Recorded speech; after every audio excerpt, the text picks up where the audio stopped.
everybody, and welcome to the FFC Show. My name is Thomas Harkin. Today, I'm joined by Jazz Davies, or better known as Captured by Jazz.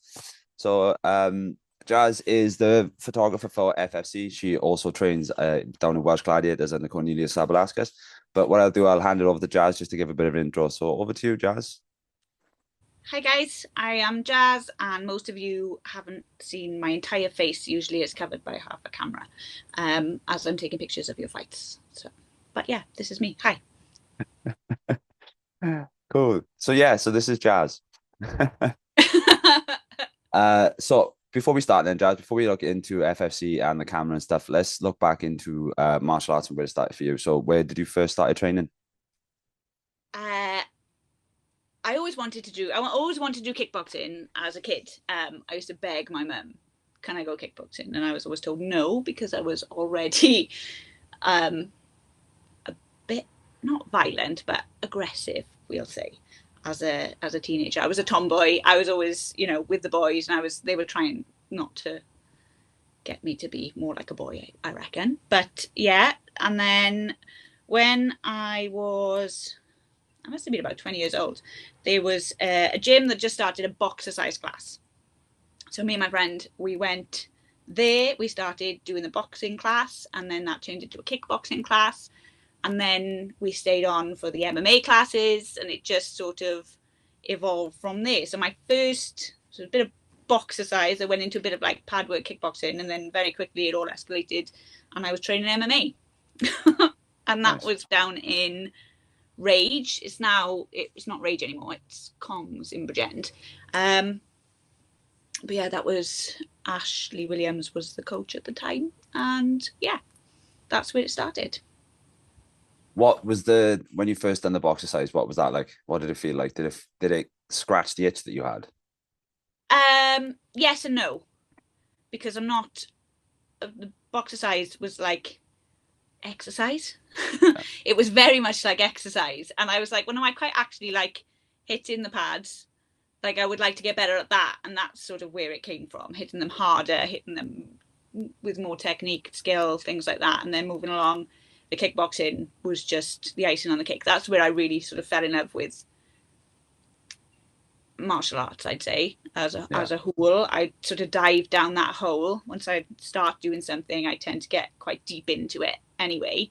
But yeah, so that's where it started. The kickboxing really started my love for the sport, really. And when we say kickboxing, what style do we say? It was talking? K1 style. K1. I didn't know, as any other kickboxing sort of, didn't know there was different styles. I didn't know anything about it. I'd followed boxing anyway. I was a boxing fan, but kickboxing was completely new to me. And it was a K1 style. It was leg kicks. It was the whole shebang. But when I first started training, I didn't know what shin guards were. We didn't use shin guards. I didn't know there was different size gloves. I didn't know anything. We just used to kick shit out of each other most days, and I thought that was really fun. Yeah, it was that's just like the start of most people's journeys. It's just like you find something, you run with it, and then that's it. As soon as you've got it, you're there, and obviously that's what it sounds like that it is for you. So, we do know you fought as well. You have competed in MMA, boxing, and K1. Ever fought K1? No, okay, no, it was Thai, wasn't it? It was Muay Thai. Yeah, sorry, my bad. Out of the three, what is the one that stands out to you the most? Or what did you enjoy the most? That's a better one. Do you know, I really liked the MMA. Yeah. Like, as far as I really liked the small gloves. I really liked feeling what that felt like, the feedback you got from hitting in small gloves. It felt a lot more accurate. Nice, yeah. As far as the MMA fight, anyway, I was just able to work technically, and I really, really enjoyed that. And I enjoyed having the freedom of my hands and being able to move around. And I enjoyed sort of being able to, when you're fighting K1, fighting Muay Thai, you tend to always be on the front foot. You tend to be coming in. You tend to be scrapping. But I felt with the MMA, I was able to get work off different. I don't know. I preferred that. Not that I preferred it. I really enjoyed it. I don't know. You got to explore more in the fight. Yeah, maybe that's what it is. And because I hadn't done it before, it was quite nice. It was something new. Mm. But yeah. And a cage is always different to a ring, innit? And I think because I've always trained in a cage, Yeah. I've never really had a ring to train in. So I've always trained in the cage, and that's probably that. In fact, thinking about that now, I would say that probably played. I was very, very comfortable Yeah. working in a cage as opposed to a ring. Yeah. When I was coming through and I was training 3D MMA under Kevin Reed, we had a cage, and the wall work, for example, just working off the fence, or being in the corner, Yeah, because it's not a corner, is it? not a It's like corner. no, but being in there, you could feel it, and having the cage, it does make you feel a lot more, especially being able to train, like you said, training in it and stuff. So with obviously Thai, what was it like fighting Thai? I love Muay Thai. Because of obviously, you come with a bit more when you trade competing, you were fighting out the KGB then, weren't you? I was, yes. Yeah. So even fighting out of KGB, I still fought Thai, but it was M class. So it was K1 technically with clinch allowed, but we didn't clinch, so it was great. Worked well for me. But yeah, so I love Thai overall. I would say Thai overall is my favorite of the combat sports. It's my favorite of everything. I love watching it. I love everything. I love everything that it's about. I love the traditional, everything, all of it. I love it. So that was great. I was glad I got to fight Muay Thai, but even if it was in a K1 style. But yeah, Muay Thai is my favorite overall, I would say. When you mentioned at the start about the gloves, the difference in the gloves, obviously wearing the small ones, did you feel the difference? Because obviously when you were fighting Thai, you had to wear the 10-ounce boxing gloves. So did you feel Massively, the but difference? I'd never even trained in 10-ounce when I fought Thai. I'd never trained it. I was always sparring in my 16s. Yeah. So when I got my 10-ounce on, I was like, oh wow, this is fun. And I did feel the difference in that fight to training. I mean, I really enjoyed that fight anyway. Yeah. I don't think it could have gone any better for me on the night. I think I did everything. Oh, don't get me wrong, there was loads of things I could have done and should have done, but it worked out well for me in the end. But even wearing tens, I thought there was a massive. I was like, oh, this is great. Why doesn't nobody talks about that? Nobody talks about the difference in fighting in tens and to 16s. What did you? I'd never even worn tens. Yeah, and it is a massive difference in it. You can feel it, like you can just feel it when you put your hands up. Just then, and then not just that, like just the shots get through a different corner. Yeah, They come everywhere. That everything is landing because of the shape. And yeah, I get what you're saying. and especially because they were the show's gloves. Yeah. So they'd Broken been in. worn in. Yeah, massive difference. Yeah. Proper broke. Oh, sorry, guys. I think that will you lie down? Um, did fighting teach you anything? So going into your first one. So what did you compete under first? So I've done like mat sports as well because Okay. When Rage closed as a gym, somebody else took it over and they took out they made it into a weights gym basically. So everything else had to go. The cage, the mats, everything had to go. So then I started training in a local kickboxing club, and I started with when that sort of came. That was ending as well. Another guy took over, opened his own gym, and did kickboxing, which was Raptors. I was down there. That was kickboxing. I went up to green belt. I did my belts. I did full con. I did points fighting. I did little bits of everything. But that was really technical. I really, really enjoyed that. I really enjoyed that because I do like the technicalities. I like to be able to know what I'm doing, not just throw and. No, I understand that. You want to know what the actual technique is. It's not just Yeah. And I find the kickboxing, the actual, points kickboxing, and sort of it adds something else to the K1 and the Muay Thai as well. There is precision, there is balance, there is flexibility, there's all these things that help. Like I found doing that and then training, I was doing both. I was training kickboxing and K1. After I started there, I did still feel like I was missing something in terms of sparring and leg kicks because there was no leg. It was all above the waist. Yeah. And my home was with leg kicks. I had always written horses, no such strong legs. When I threw a leg kick, that had an impact, and I thought that was great. But then adding in the kickboxing and the K1 together, so that's when I started training in KGB to sort of round off to be able to use my kickboxing for something else, which was K1, and that sort of then fell into the Muay Thai. And I don't remember what the first question you asked me was. Just so good, we just went with it. You know, obviously, when you knew you were fighting Thai and all that type of stuff, did anything change? So what I mean by that was, like, obviously you were quite open and mixed up and having to go at everything anyway, when you know, and like you said, like even though you fought N class, it was just without the clinch really for K1. Was there anything that changed? Yeah, so you know, my training partners changed. I started training with a couple of the boys that did Thai, so Josh and Sam Bevan and things like that, and that was just adding little bit extras to what I'd already learned kickboxing K1 to sort of round off into Muay Thai. So the, you know, training the different rhythms, it was still 3-2s, I think, or something like that, but it wasn't 5-1s. It wasn't, but just the pace is a lot different to K1. The standing and sort of, it's not all go, which I feel like K1 is. K1 is fast paced, and Muay Thai is a little bit more regulated and a little bit more picking your shots and countering. So that's sort of what I worked in. Although most of the time, Wally just had me working my jab, because that was my best thing. So keep doing that. Just keep them over there with jab. Keep them over there and low kick them. Yeah. Love it. Yeah. So you said obviously you trained down with in KGB and stuff, and you're mixing up with all the guys who were fighting Thai. What was it like then? Was there anybody else fighting on the same card as you on the same night? No, I was the only one. There was a couple of the WPT down there. They were down there. A couple of them fighting. It was a wild card. There was like 40 odd fights. It was in this really great venue down in Birmingham. Me, Squirrel, Jared, and Wally drove down. It was I really enjoyed it. I really enjoyed it from morning to night. Like the whole thing, I loved. I absolutely loved it. And I think back about it now, I loved every moment of it. So I would do it all again in a heartbeat. Yeah. I thought I was going to be really scared.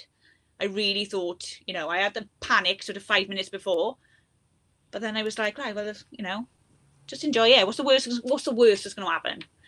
Yeah. You know, you get knocked out. Okay, well, all right. If I found it a lot easier because it wasn't home as well. Yeah. That was going to be my next point. I worked a lot on sort of adrenaline and you know, I do a lot with FFC Flow Fight Club. Yeah, I do, and I'm there, and I know everyone. I know the crowds. I know what they're all saying. I know what they're talking about.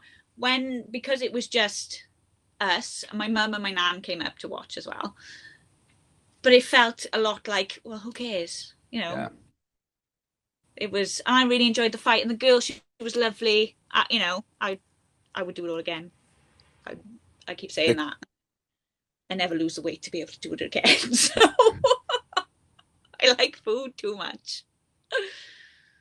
The key thing that I took from that was the away day aspect, and that's one of the things that like a lot of gyms do. We love it as well. Like, you know, we've all said it from Apollo. It's like, right, boys, it's got nothing. It's just going up on a Saturday, going up, doing what you need to do, and coming home. You know, it makes it a lot easier when you're not in the build up, as you said, because you are well known within the shows and stuff. Everybody knows you as well. So like, it's one of those where you can walk down and it's, oh, what's happening, Jazz? And then somebody's talking to you. Then you get dragged into doing something else. Now you're doing this and now you're doing that. No, I can definitely appreciate that. It's just I had expectations, so I couldn't disappoint anyone. Do you know what I mean? Yeah. There's nobody that it was, you know, I would highly recommend, if people are worried about fighting, go fight somewhere else. Don't fight on your home show. Go fight somewhere else. Get it out. Realize how much fun it is, and then you can go again. Where, you know, yeah. And the worst thing you're going to gain is experience. Win, lose, draw, whatever. You're going to gain experience. I like that. The worst thing you're going to gain is experience. Fair play. That does, it sums it up all, because it makes it easier for people to go. That, like, you know, you can go anywhere. That's one of the beauties of the sport, is you can be called upon to fight anywhere. Yeah. and just take the opportunity. Do you know what I mean? Two I'm seconds. all for, yeah, everybody should take every opportunity that's put in front of them, every interclub, every, sparring session. Just get in, get it done. That leads to my next point, right? So you said about interclubs there. How wait there, Jazz. I just had the delivery. 2 seconds. Back. Interclubs. So this is as you said, it's another massive experience, and I think that they are a key point in the growth, any fighter's growth, and especially again, it's not going to a different gym because 90% of the time, it's quite local in it, but like you go into a different gym with a different size ring or a different size cage, and then you've got people around you. I think having that experience before fighting as well does help because you get used to getting talked to in the corner. You get used to being able to control your breathing, control like this is one, but like people drinking in between rounds, like I know it sounds stupid, but when you got the big gloves on, you can't control it. And people, you see it all the time in corners, fucking covering fighters in fucking water. Like Liam is a fucker for it. He does it all the time. Yeah. But like, it's just those little things. I think that is a very valuable experience to be taken, and then Yeah. obviously, as you said, fighting away then as well is even more experience because again, it's just, you're just leveling up each time. And what you find is that when you train in a gym, you'll find that often people in that gym have the same sort of mindsets. They fight in the same way, they spar in the same way, they do everything in the same way, they throw in the same techniques because they've all learned the same thing. You go and you train with other people, you have an interclub with somebody else, you realize that your mindset is totally different to the other person's in front of you and their goals are totally different to yours. You're not competing for the same thing. You're fighting each other, but you're not competing for the same thing. Winning is different for both of you. Yeah. So instead of focusing, you learn not to focus on what they're doing, but you learn to focus on what you're doing. And then you can start thinking about until you figured out what you're doing, don't worry about what they're doing.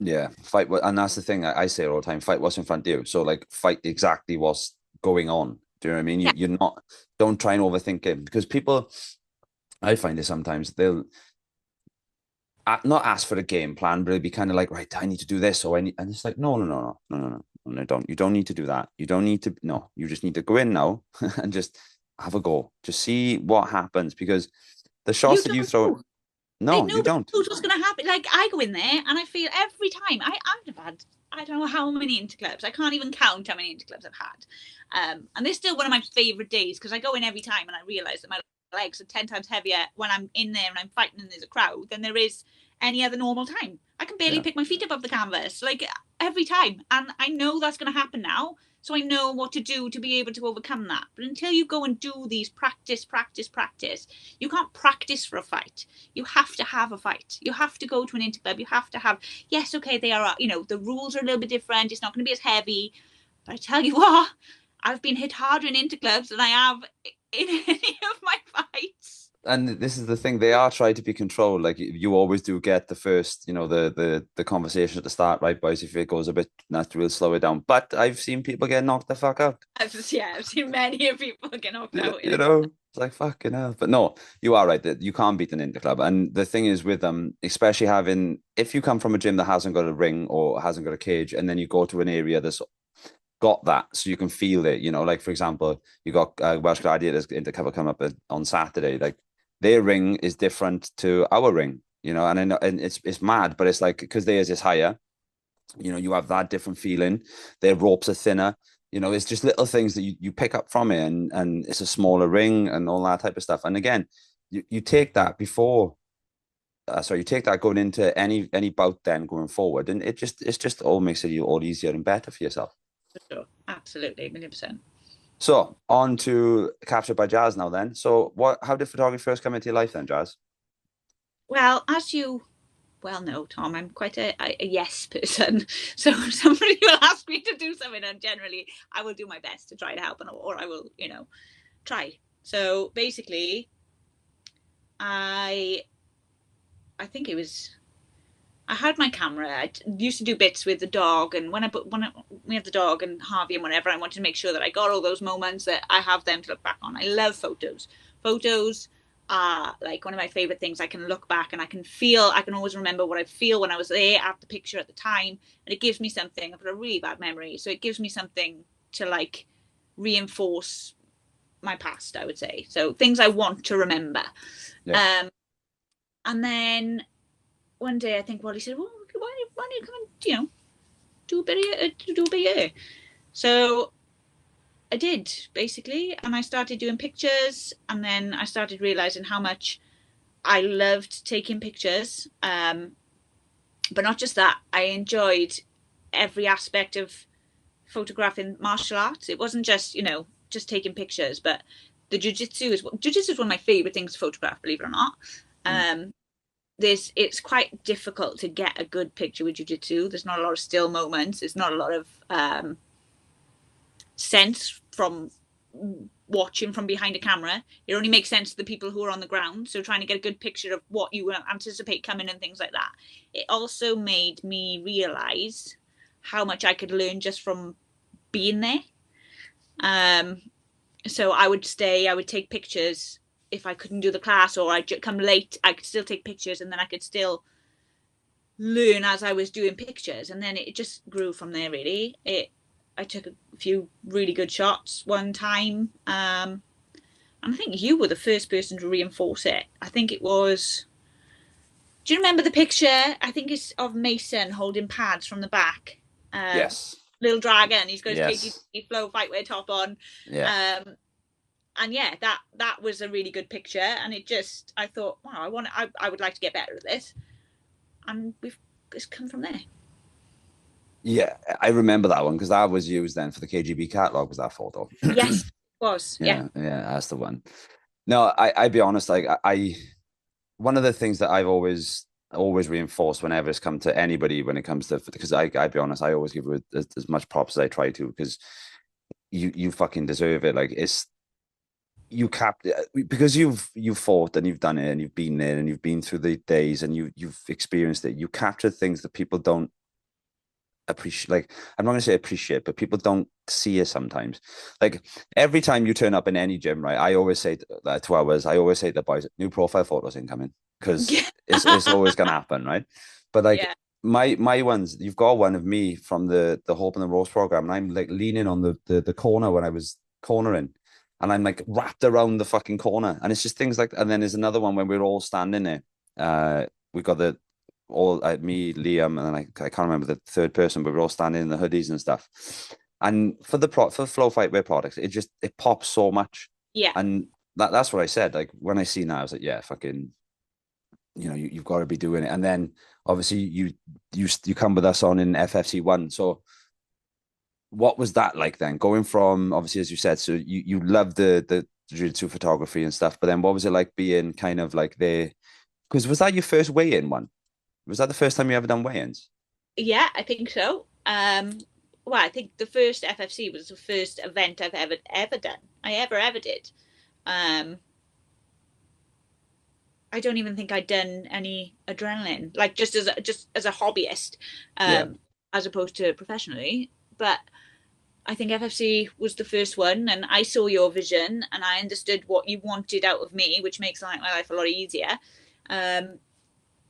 And yeah, it just sort of, we both sort of started in something the same sort of time, I would say. We've grown together. FFC and Captured by Jazz, it's sort of grown together. What you just said then was when you said you had the same vision. It's so funny for me because I don't even have to fucking, that's the last thing on my mind, right? Whenever it comes to the show is what you would do. I send people to you. Yeah, I know. I'm like, right. We bring in other people. We bring in obviously we got other media teams. We bring them in, and I'm like, right, nothing to do with me. See her over there. Yeah. Go on. Go and speak to her. She'll tell you what to do. It doesn't even matter whether I take pictures or not. I mean, everything that comes out of FFC, everybody. I mean, I think you talked about it with the guy last week. What was his name? Chris from Chris, Striking Clinic. Yeah. So you said to him about it last week is that everything. People need to be lined up to fight on this show because they get so much out of it as fighters. Do you know what I mean? Like, you get the media, you get the highlights, you get your photos, you get your walkouts, you get all of it. You get the DJ, you get your songs, it's so easy. It's made for them, and not all shows are made for the fighters. Do you know what I mean? There's some shows you don't get a medal, you don't get a walkout, you don't get, it's crazy, really. And That was my first thing when I told you from the very beginning. I remember, like, I was that. Yeah. That what I'm saying is, we're on the same level. I like to, when I do the pictures, I'm not just doing pictures. I don't just take photos. I like to give people their memories, like, in the way I love photos. I love having those memories because I can go back and I can recreate those emotions. I can recreate those feelings, and it's a physical thing to have. It's something you can always have. You can have it forever. There's not many things in life you have and you keep forever, but photos are one of them, and it takes you back in time. And like, I like to do that for other people. And when you say, like, I do think, because I fight and because I know what I would want as a fighter, I know what pictures I would like, not just the moments captured in between shots. They're completely unimportant. You know, now I take thousands of pictures every time, and I'm down to like 100 per fight. I upload 100, and I've deleted like all these insignificant photos. I know you say, oh, I want everything, but I'm at a level now where I can take pictures so well. I know, like, that sounds like I'm blowing my own trumpet. You're not, though. It's just, you're not. You're being truthful. I'm able to cull so many photos now, which maybe they would get, the fighters would like, but they're not going to be anywhere near as good as the photos I know I can give them in terms of. And I'm not saying there is definitely room for improvement. I don't do it enough, I don't think, to be able to hone in. My equipment is, I'm not, for a technical person, I don't like tech. I like old. So my camera is very, very old, and I use old lenses, and I like to make the best from that. I don't like it all to do it for me. It's all manual. It's, I like to do every aspect of it. I don't want to just click a button and then the photo is amazing and I've done nothing for it.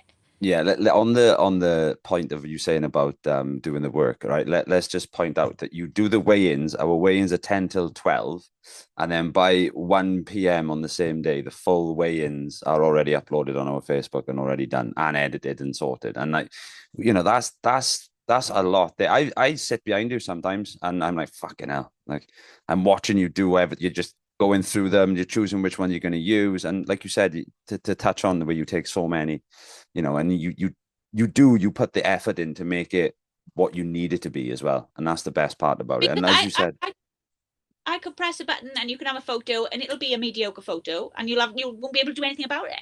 Like, that's the photo you got, and that's what the photo you have to live with for the rest forever. Like, I want to make sure that I give every opportunity. That's why I take so many photos, to make sure that I can get at least one shot that's going to make you feel the way I imagine you to be feeling at that moment. And that's, it's a bit deep for photos, and people are probably going to think, oh wow, she's weird. It's the truth though. That's what I like. And you've got to understand that, like, fucking, if you've never fought before, if you've never been through like that thing, like me and Chris, if you brought up me and Chris, I've got like, I think, like fucking 6 or 7 photos of me fighting, because it was back before. Like, we had to spend like £35 on a fucking DVD. Yeah. Do you know what I mean? When I fought, I had to pay for my photos. Yeah. And like there on the night, I had to pay like 70 quid for 4 or 5 photos. And this is one of the, like you said about, that's one thing that we do from FFC, but the reason we do that is because it's a fucking experience. Do you know, like, and I'm, as you said, like, we've got the same vision. I'm always one of those people that you'll have a fucking 7-minute voice note off me, and I got an idea, and I'll just fucking spout it out to do, and it'd be like, right, and then you run with that. Then, like, we're looking at doing like fucking team portraits and all this, like, we get in a green screen and all this shit, and like, that again is more fucking work for you, but you're the fucking first one to go, yep, cool, let's get it done. Let's get it done. Yeah. Let's do it. Let's try new things. Let's Like I said, there's not many shows that do as much for the fighters as FFC does. I mean, like, we had Taylor the Tapes and things like that. Wild. that, you know, how close can you get to being a professional without being, you know, and you don't get those sort of things, especially at amateur level. You don't. So Yeah, that's the thing. That's why, like, I always want people to. It's the same with full fight wear. When I first started full fight wear, like, I always remember, right? My first ever pair of gloves. It was those RDX fucking 4 ounce white, and they got blood splatter, right? Because that's all you could get. Or it would be one of the boys has come back from somewhere and he's brought loads of kit back.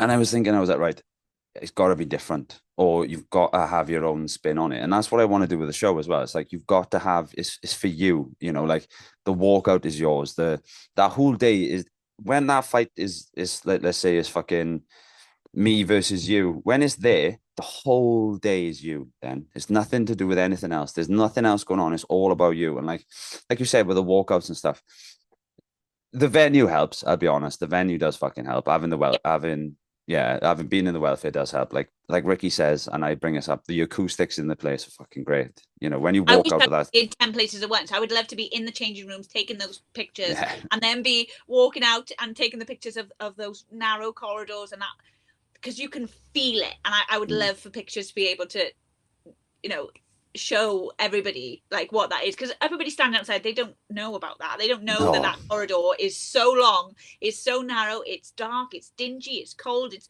echoey. It's like it genuinely, you said it when you were chatting to Chris, that it's like a coliseum. It's like you're going to walk out into the coliseum, and when you do come out and you've got that balcony, and you know the crowd is so close, and that stage is just like, it's literally looking down on you from the moment you walk out. Yeah, and you've the ring is walk up to it. So you've got to rise above that audience. You've got to come up and, you know, and look down on everybody, and then you're going to fight.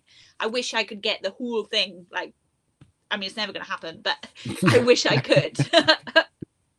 No, but like, again, that's for the fighters. You know, like that whole thing is there. Like I want you to feel that. I want you to have that feeling of you can hear the energy before you can see it. And then like Teo, for example, when Teo the Tornado opened the show of the last one, like in the changing rooms, I got a video on my phone of him hitting pads in the changing rooms. It is like, and the other thing that people didn't know, because of the welfare being what it is, it was going through a bit like a small refurb, and the changing rooms are kind of like a bit makeshift. So we had it was very echoey, to say the least, right? So when you had T hitting the pads, he's only small, but the kid can crack, and you can hear it through the whole room. Yeah. And like you can hear him, and you can hear him breathing, you can everything. And then the walk, and then he was sitting there and he was saying to me, he was like, I'm ready. And he's just bouncing in the corridor. And those things they and it's mental how much of a feeling it is. And like that one that you've got of T when he comes down with the flag behind him. Yeah. The boys have made a sticker in the Apollo group because I'm like this behind him. Yeah, and I look like Mr. Burns. I look like Mr. Burns because I was so fucking excited to get done. But yeah, like you said, capturing those moments. And that, to me, again, it leads back to you being a fighter yourself, because you understand the walkout, you understand the nerves, the moment. And like, that's one of the best things. Like when you stand at the stage, at the bottom of the stage, and you see that walk down, it's the same as me. You always catch something of me that I'll kind of use as a signature, right? This fucking sounds stupid, but my first couple was me holding the ropes for the boys to get in. You always caught one of them, always. Yeah. But obviously now this one being a different one, like you've caught me behind them. And it's things like that, again, like I said, as a coach, I love that, because you don't know that I want you to capture those moments. I haven't told you to capture those, but for me, like when I'm walking out with Corn, for example, or I walk out with T, and then there'll be the rest of the boys working with your way up, and then I'm out with Corn then. And it's just, like you captured all of the key points, like, because I like to, and the other thing is, I think not just being a fighter, but having so much experience in the fight world and games. I mean, being a part of so many shows, it kind of, you realize what's important to people. And I like other people would not know how, like, I know you, so I know how excited you are for your fighters to fight. And I know, like, you as a coach, I know how much you are game. as a coach. And like, I like for that to translate over into pictures. I like for the world to see how passionate you are about your Yeah. fighters. Yeah, I'm very invested. That's to Yeah. say the least. And I always come back with zero fucking voice. So it's one of those kind of The things. more emotion at the time, always the better the photograph. So, Yeah. you have these coaches and you have these fighters who just haven't got that. And that you can tell by the photos, and yes, some people are calm and collected, but again, you can tell that from the photos. So, when you've got a coach and you can see in that background of that photo, and I'm able to capture the fighter, the moment, and the coach's reaction all in one picture, that tells a much bigger story. Well, there's one with Joshy when Joshy dropped that boy again, and you see like the three of us. I jump on the side of the ring and I'm screaming with my arms down, and Joshy's coming at me. You got Liam, but Liam's looking all calm and chilled, and then you got Jory next to me as well. We're both screaming, and then me and Joshy go head to head, and just things like that. It's like that, and it does translate across because it makes the fight as well. I'll be honest, like it gets so emotional watching that back. Like even when we were talking about it, I was still getting goosebumps because it's just the thought. You're like, fuck. Like you said, it makes you think back to how you felt then, and I did straight up goosebumps straight away. It's proper hard being everybody's biggest fan as well, because I am everybody's biggest fan. Joshy, I love Joshy, and I want to jump up and I want to celebrate, and I'm like, and I go, shit, I've got to take the picture. Yeah. I was gonna watch fights and take pictures of them and not be too like keeping my mouth shut.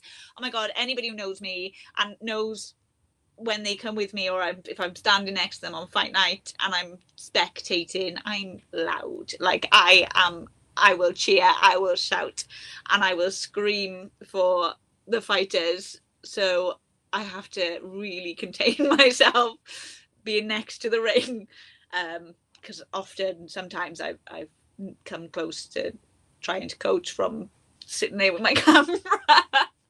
Use your fucking jab. Yeah. And I'm sure there's videos you can actually hear me sitting there chatting shit as well.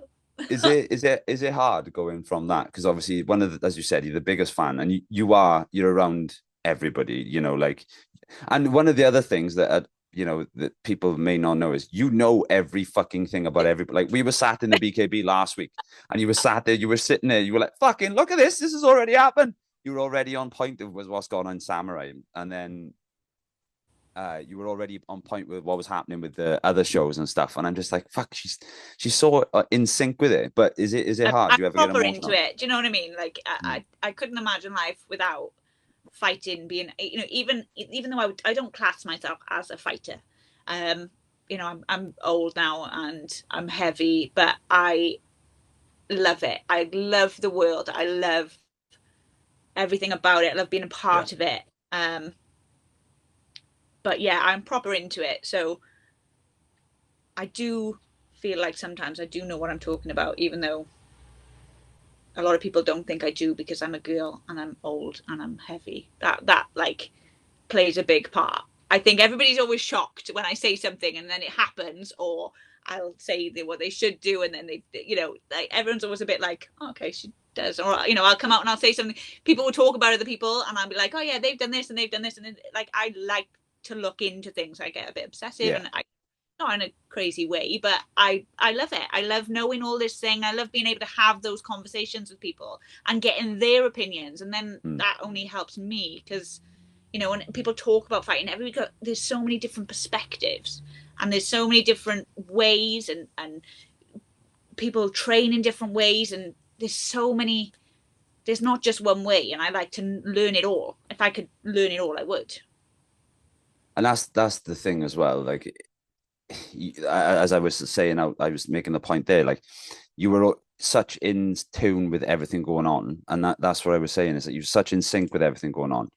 Like, is it hard, and is it emotional? Sometimes you get emotionally involved if you were not linked to the fighter, because obviously that's hard, because you could be fucking everyone you work with, you could be like, oh yeah, I want them to win. Do you know what I mean? But do you find that hard, or is that sometimes something that like ponders? Yeah, always. The more fighters I know, the more people, I worry about in fights, and especially when I'm photographing, because I've really got to keep, obviously I've got to be there for not just the person I'm supporting, not just the person I know. I've got to be able to take pictures of both people. Neutral, and sometimes I find myself going, oh my God, take pictures of the other person as well. Just, even if I know they're losing, even if I know, like, I want the winning shots, I want the shots of the winner. That's going to be the sort of bread and butter. But I've got to take pictures of them both equally, and I like to think that you have caught some of whenever somebody's taken a shot or they're covered in blood or something. You have caught some of them ones, and it does look. And I use them. I use all your photos for the daily posts, and sometimes people like comment. They're like, "Stop! It looks like you're having a go at this person." I'm like, "Bro, here are the photos that we got. That's what it is." Do you know what I mean? Like, I've previously been messaged in the past by gyms because I've uploaded pictures of what actually happened in the fight. So somebody cried, and unfortunately that's fighting though. That's like, I would want those pictures again. I like to have all the pictures. I'd like to feel all the emotions. Don't just hide the fact that happened in the fight. No, it is what it is. It is what it is. Like, I imagine that's something that somebody can use to work off. If you get too emotional in fights, that's obviously something that you need to work on and learn from. Yeah, 100%. You can look at it, and then you can say, right, well, this is where I started. Look at me now. Yeah. Use it to grow, innit? Yeah, for sure. So we're gonna go back to FFC 1 then. So you said that this was the first professional show. So let's touch on it. So FFC 1, we were based in the Pontygwaith Cosmo Club at the time. A very Guy Mumford. I've got to remember now. Who fought on FFC? Jory versus Shaba. If you remember all of that chaos. Right. I'm just trying to think of the venue. It was the one up in the White Building, and it was up those steps. You remember? And it was like Gareth Wright from Lincoln Fight Factory. It was the Fight Factory boys, and it was like we done like I'm not gonna say Wales versus England, but we kind of like done Apollo versus Lincoln kind of thing. Oh yes, when they come in through the door, and that very small walkout. And then it still came through the side of the crowd, didn't it? Yeah. So and I was getting pictures from up, down, looking, and I can see the cameramen because the Dino Media. Yeah, they weren't they? And I was getting really good shots of their equipment captured. Yeah, because he had that carry camera on, didn't he? He was walking out Jack. Yeah, that was really cool. So, is there anything that like highlights to you from that one? What was it like being behind the camera for that? Was there anything like stood out to you? I was very, very timid. I didn't know where I should go. I kind of just, I'm very much, I don't like to pre-think things. I'll go, like I would have said, yes, I'll do it. Then panicked about saying, yes, I'll do it. And then going, oh, well, I've said, yes, I'll do it now. So I'll just turn up on the day and see what happens. And then it just went really, I think I learned a lot in terms of storage and my file sizes and compression and transferring and all those sort of things I've never even considered, camera batteries, things like that. I learned a lot on that night, but I'd still say those photos came out way better than I ever anticipated.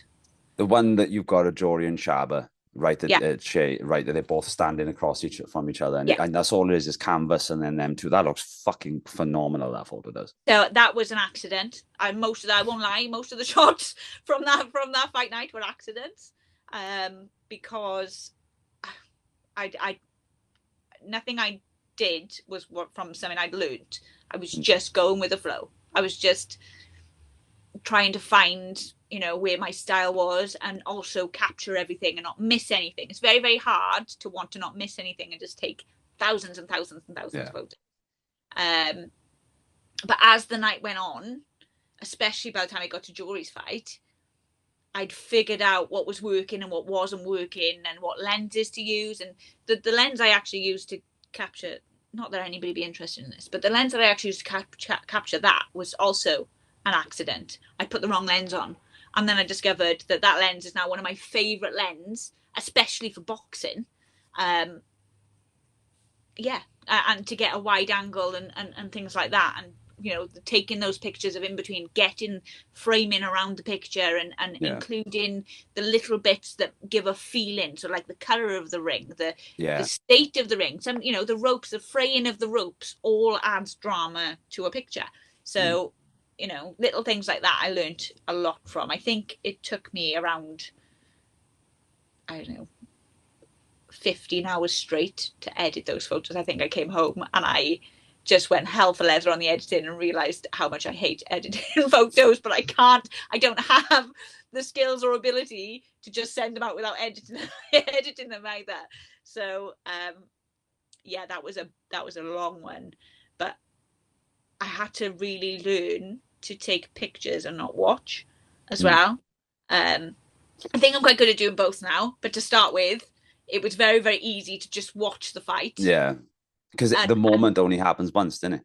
That's one moment. It's not going to happen again.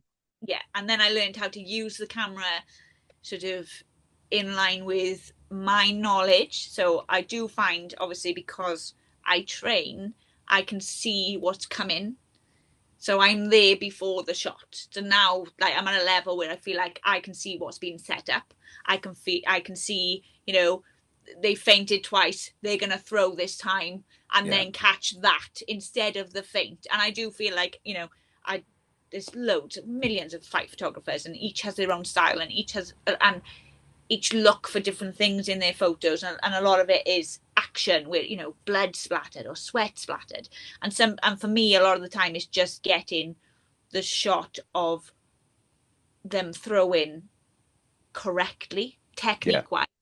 Things like that, I like. Nobody wants to put up a photo when, okay, you landed you've landed something, but you look shit. Like, it looks terrible. It doesn't look like you know what you're doing. It looks like you landed accidentally. Pins in the air. Yeah, like nobody posts those. People post the pictures, and it makes it a lot easier then for both teams. Because all the photos, I like them to be landing and correctly. Technique for me is really important, and it makes a much better picture. People can clearly see what is happening in that photo, and you know what you were doing at that time. All these photos where people's arms are just like this or like this, you're not going to remember that exact moment. No. If you've thrown a double jab cross and your photos are showing you with a jab out and you're sticking it out, and then the next shot is that cross where you're out, that is much better than any sort of half-assed head kick that you haven't really got a picture of. You just, and it's telling the story as well, isn't it?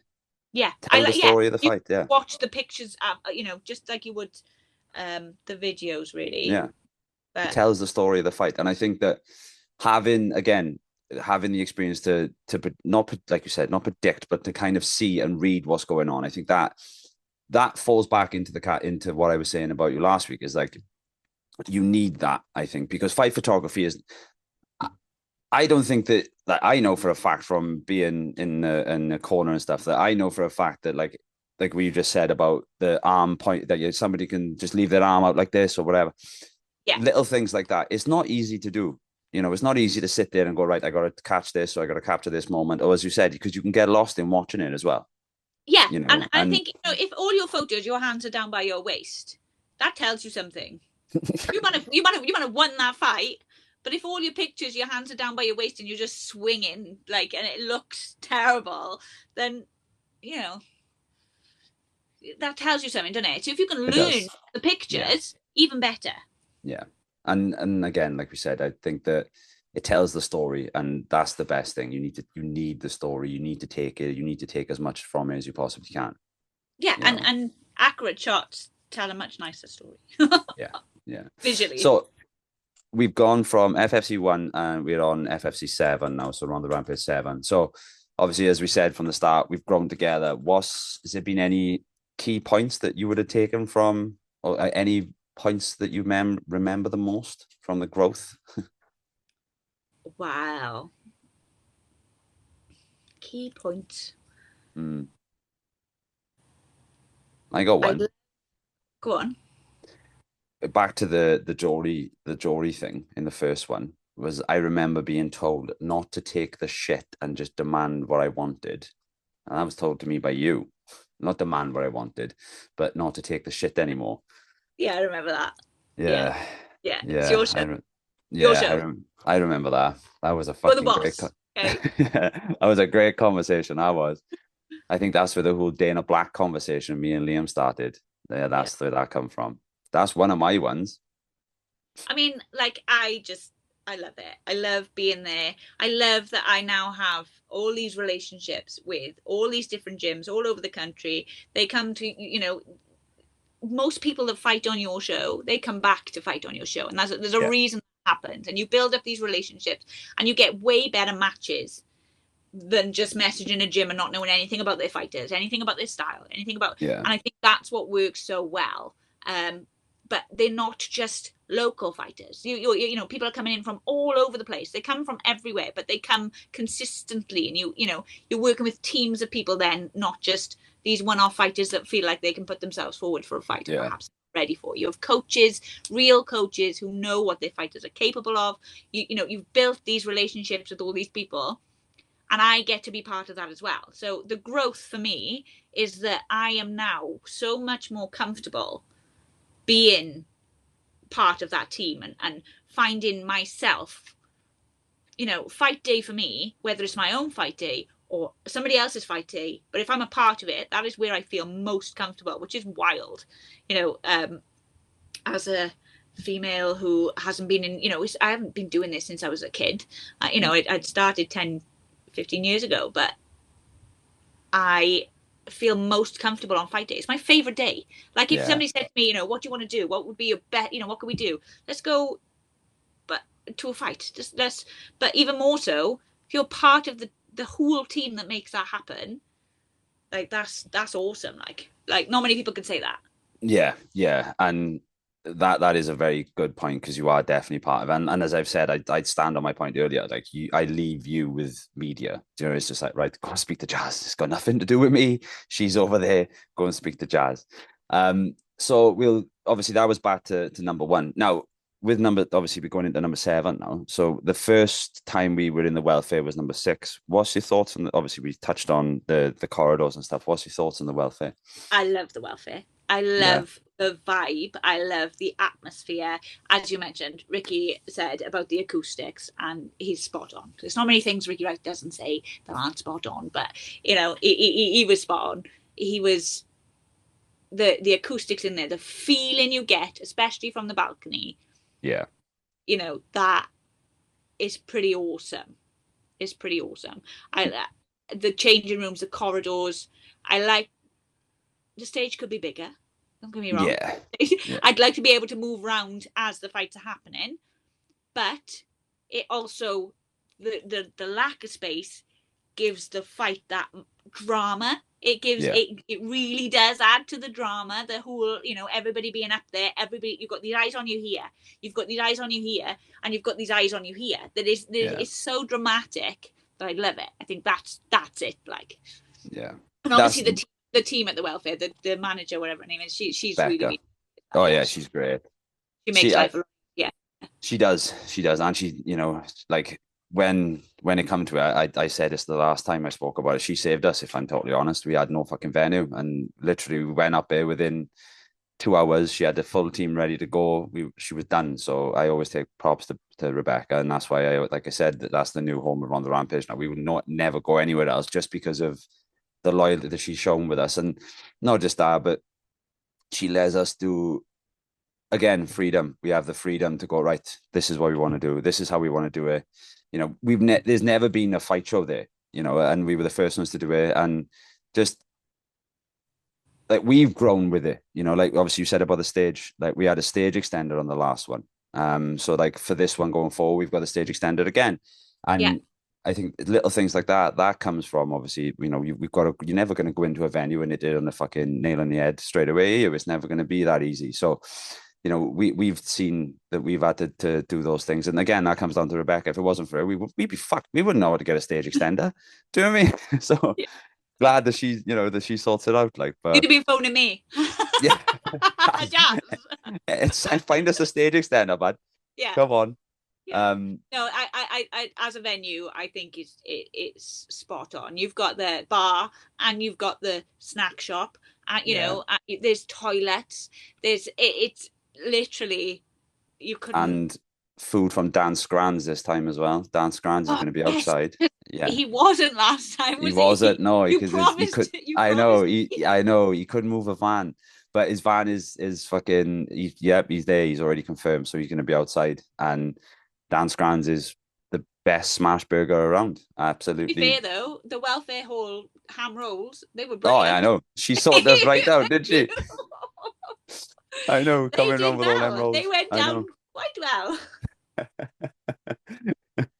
That was true. That was true. One of the things, right, that you kept saying about was the crowd and obviously the balcony and stuff, right? Now, when I don't know if you did get up there. Did you get up there when there was any fights on? The balcony. No. Yeah, no. No. Now, I was in the same. I never got to get up there, but I was told that that feeling is probably obviously the seats are going to be, it's going to be, you're paying a little bit more for that. It's a premium seating, so it is 30 quid the ticket, but like being up there, What, 30 quid? 30 quid for the balcony. Yeah. What's 30 quid? Like, you've got shows charging £75 a ticket, so 30 quid is, you're getting a bargain. Yeah, and we've got 12 confirmed fights. We're looking at a lot more, and I've got a couple of other things I'm working on as well. So like, oh, like what? I can't tell you, can I? I can't tell you. It does involve Muay Thai. Oh, okay. So we're working on something. But and this is what I mean. It's like, again, going back to what you said, like the venue itself and having the feel of the crowd. I think it is, you can't beat that. And I think that the walkout, as you said, on capturing the walkout, the ring, the corners, the ring being a little bit higher and stuff. Is there any fights then from the last two that stand out to you? Right, let me think now. Because I know it's hard for you, because obviously, like you said, you're capturing the moments more than anything else. But is there any fights that stand out to you?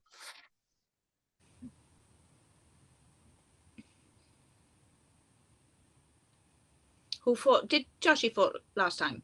Yeah, Joshy won by knockout in the first. Yeah, I enjoyed that. I really enjoyed that. To touch on that one, right? That was a late step in from Team Savage. Oh my God, Tyler. Yeah. Tyler. And Tyler, yeah. Every time Tyler steps in there, I am blown away. Mm. I train with him, so I see from the first fight, obviously he fought Squirrel, and that was Tyler's debut. Yeah. And even then, on somebody's debut, you can generally tell whether they've got it or they haven't got it. Yeah. And don't be wrong, Tyler lost, but Jesus Christ, you knew he had it.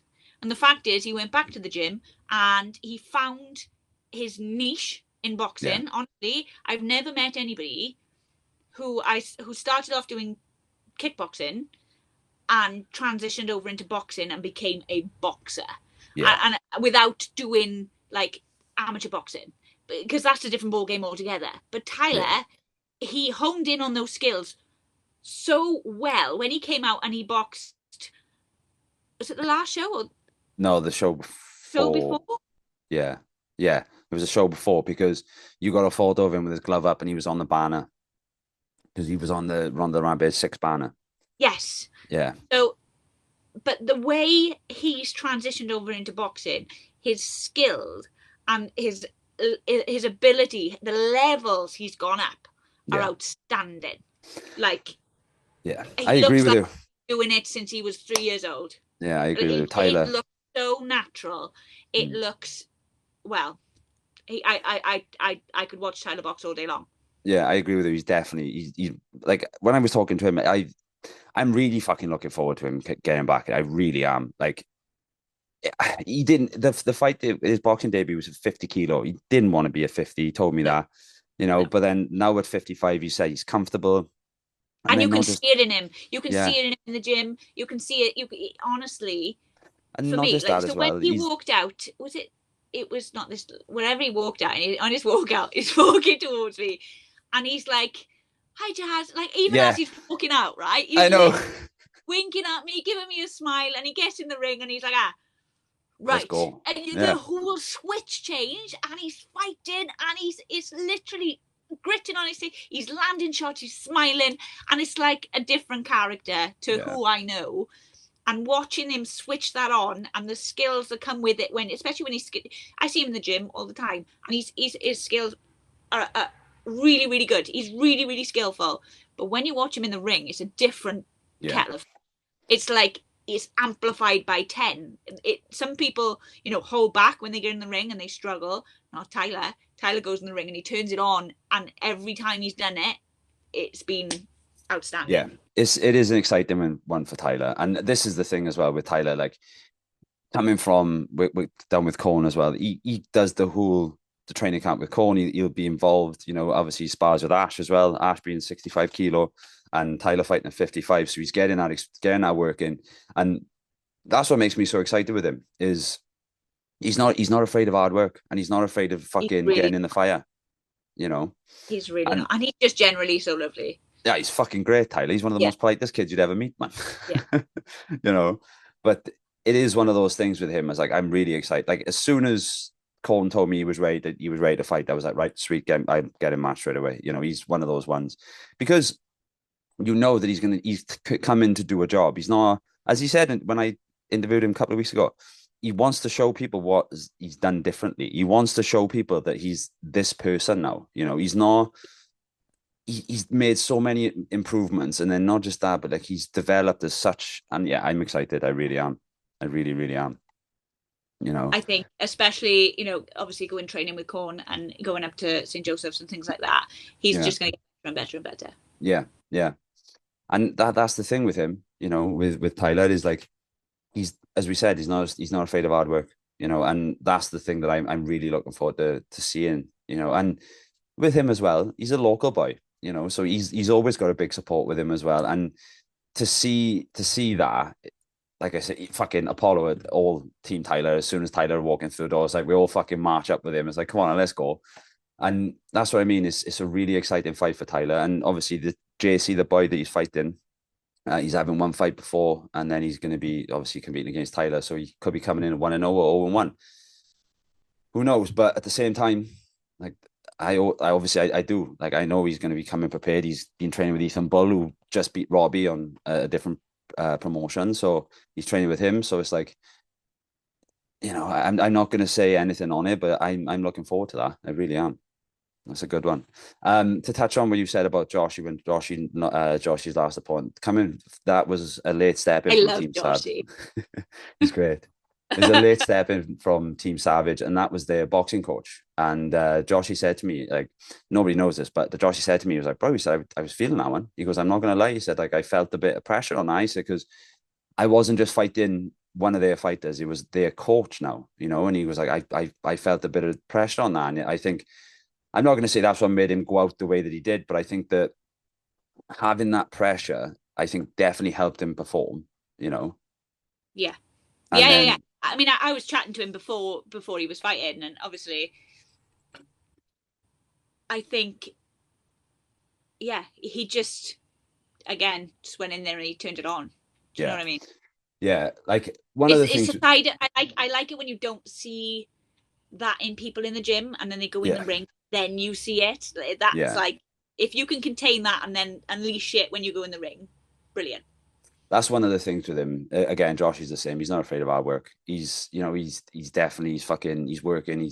And this is why he's got a title opportunity on the next one, and this is why he's currently headlining the show.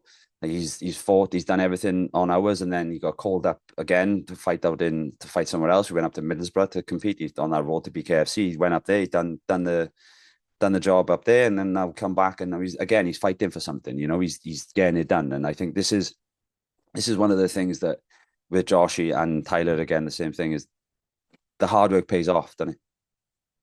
But not just in the ring either. No.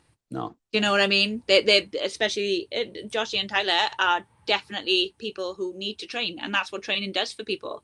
Yeah. It isn't like, for me, okay, I'm not a fighter, but if I didn't have training, I would be a mess.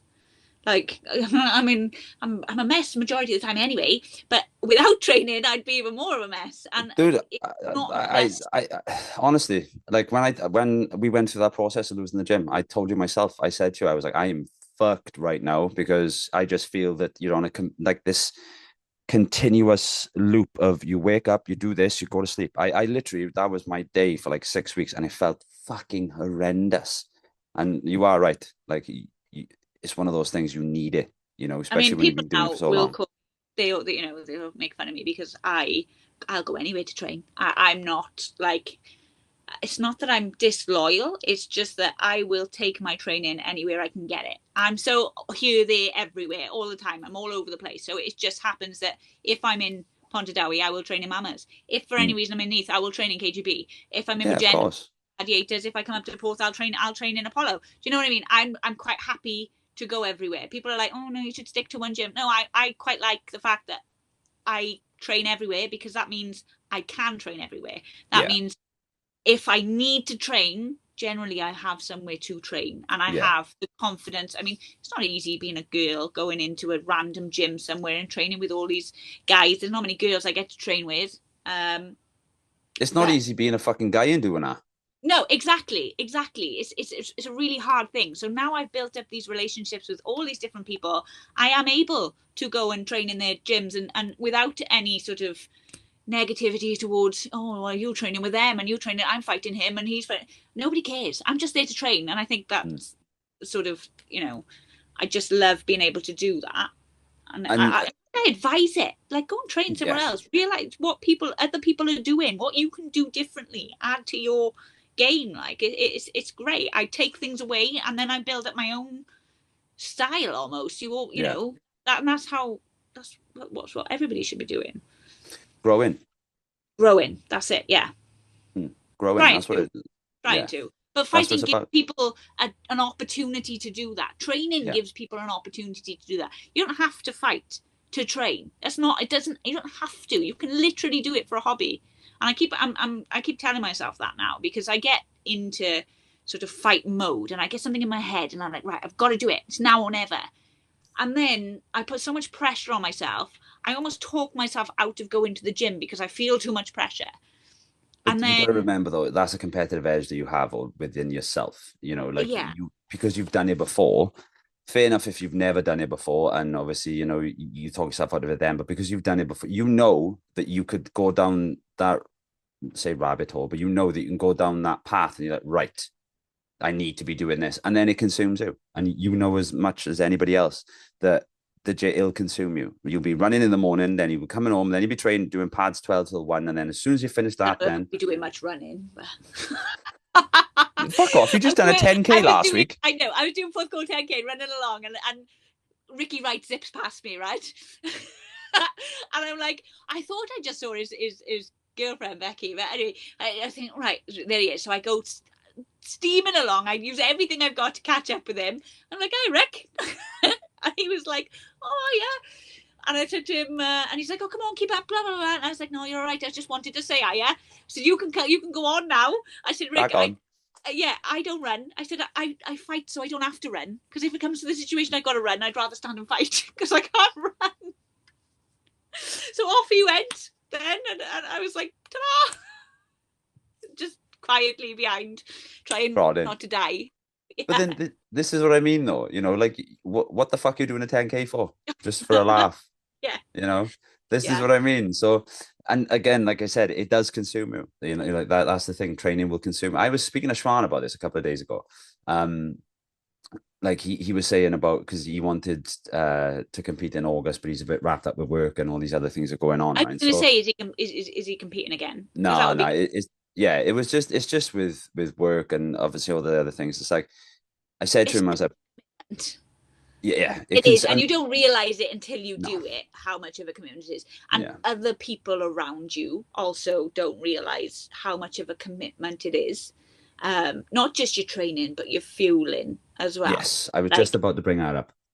It's a massive, massive thing. For me, that's where everything gets let down. I'm so undisciplined when it comes to food and fueling and things like that. And I always just think, oh, you'll be fine. And I know that's my downfall. But other people around you just do not realize how much work goes into it outside of the gym. Yeah, not just inside the gym. We were speaking about it, and he was saying because he was supposed to fight in August, but because of what, like I said, with work commitments and other things, like I said to him, I was like, bro, you only need 6 weeks. And he's like, yeah, I know. But then at the same time, I was thinking, I was like, yeah, you only need 6 weeks. But then at the same time, he was running every morning. He was doing this, he's doing that.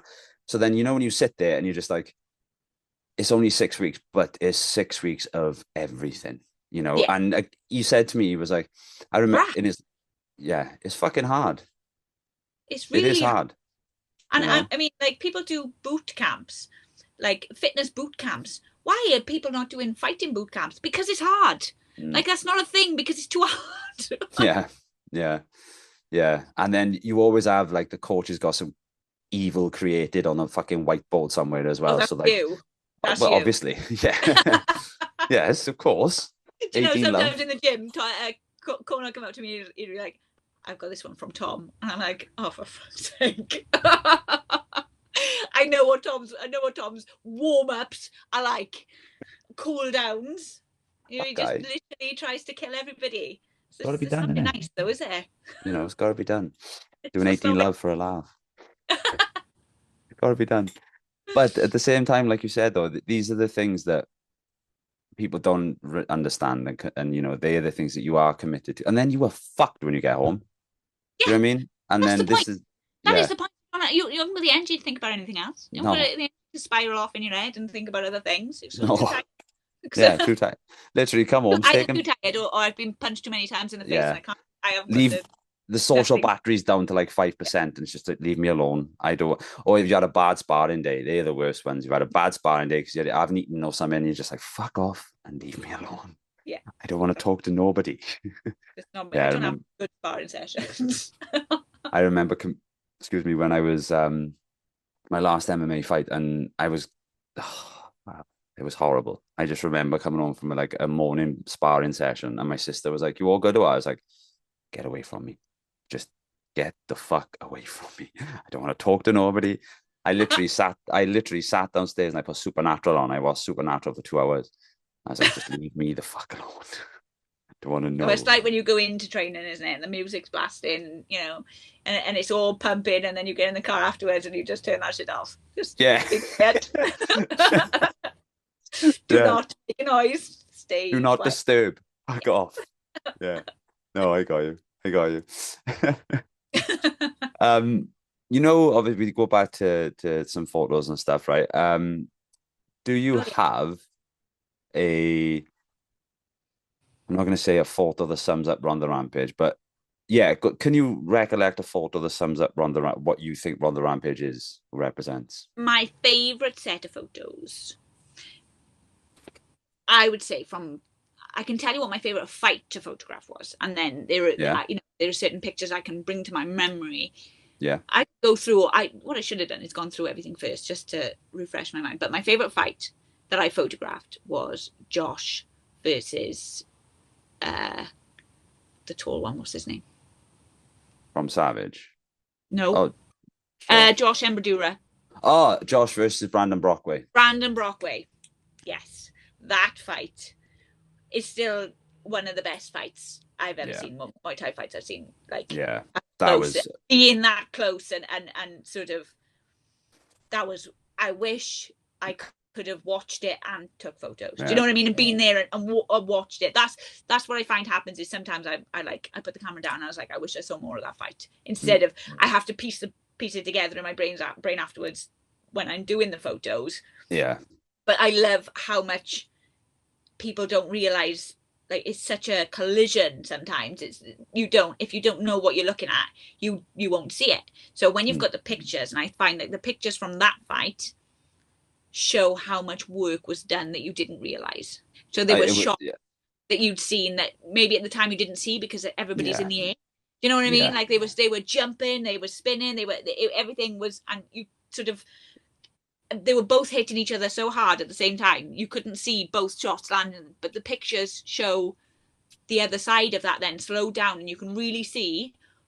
And obviously because it was so technical, because both fighters are so technical, the pictures come out much really fucking cool. Well, I had people coming up to me who come to watch because I was that card was when Jory popped his shoulder out against Ash. Yes. And I had people coming up to me who just come to watch Jory or just come to watch any of the Apollo Boys box or whatever. And Yeah. they were like, I have never watched Muay Thai before. And that was probably one of the best displays of Muay Thai I've ever seen. And They were like, I can't imagine. I can't think of any other fight to introduce people to Muay Thai. yeah. Do you know what I mean? It was fucking awesome. It was awesome. And the only way it could have been better is if it was A class. yeah, that is it. Like, as far as fights go, if you'd taken off the elbow pads, imagine it was such a class fight. I loved it. It was awesome. And those pictures are probably some of my favorites from FFC.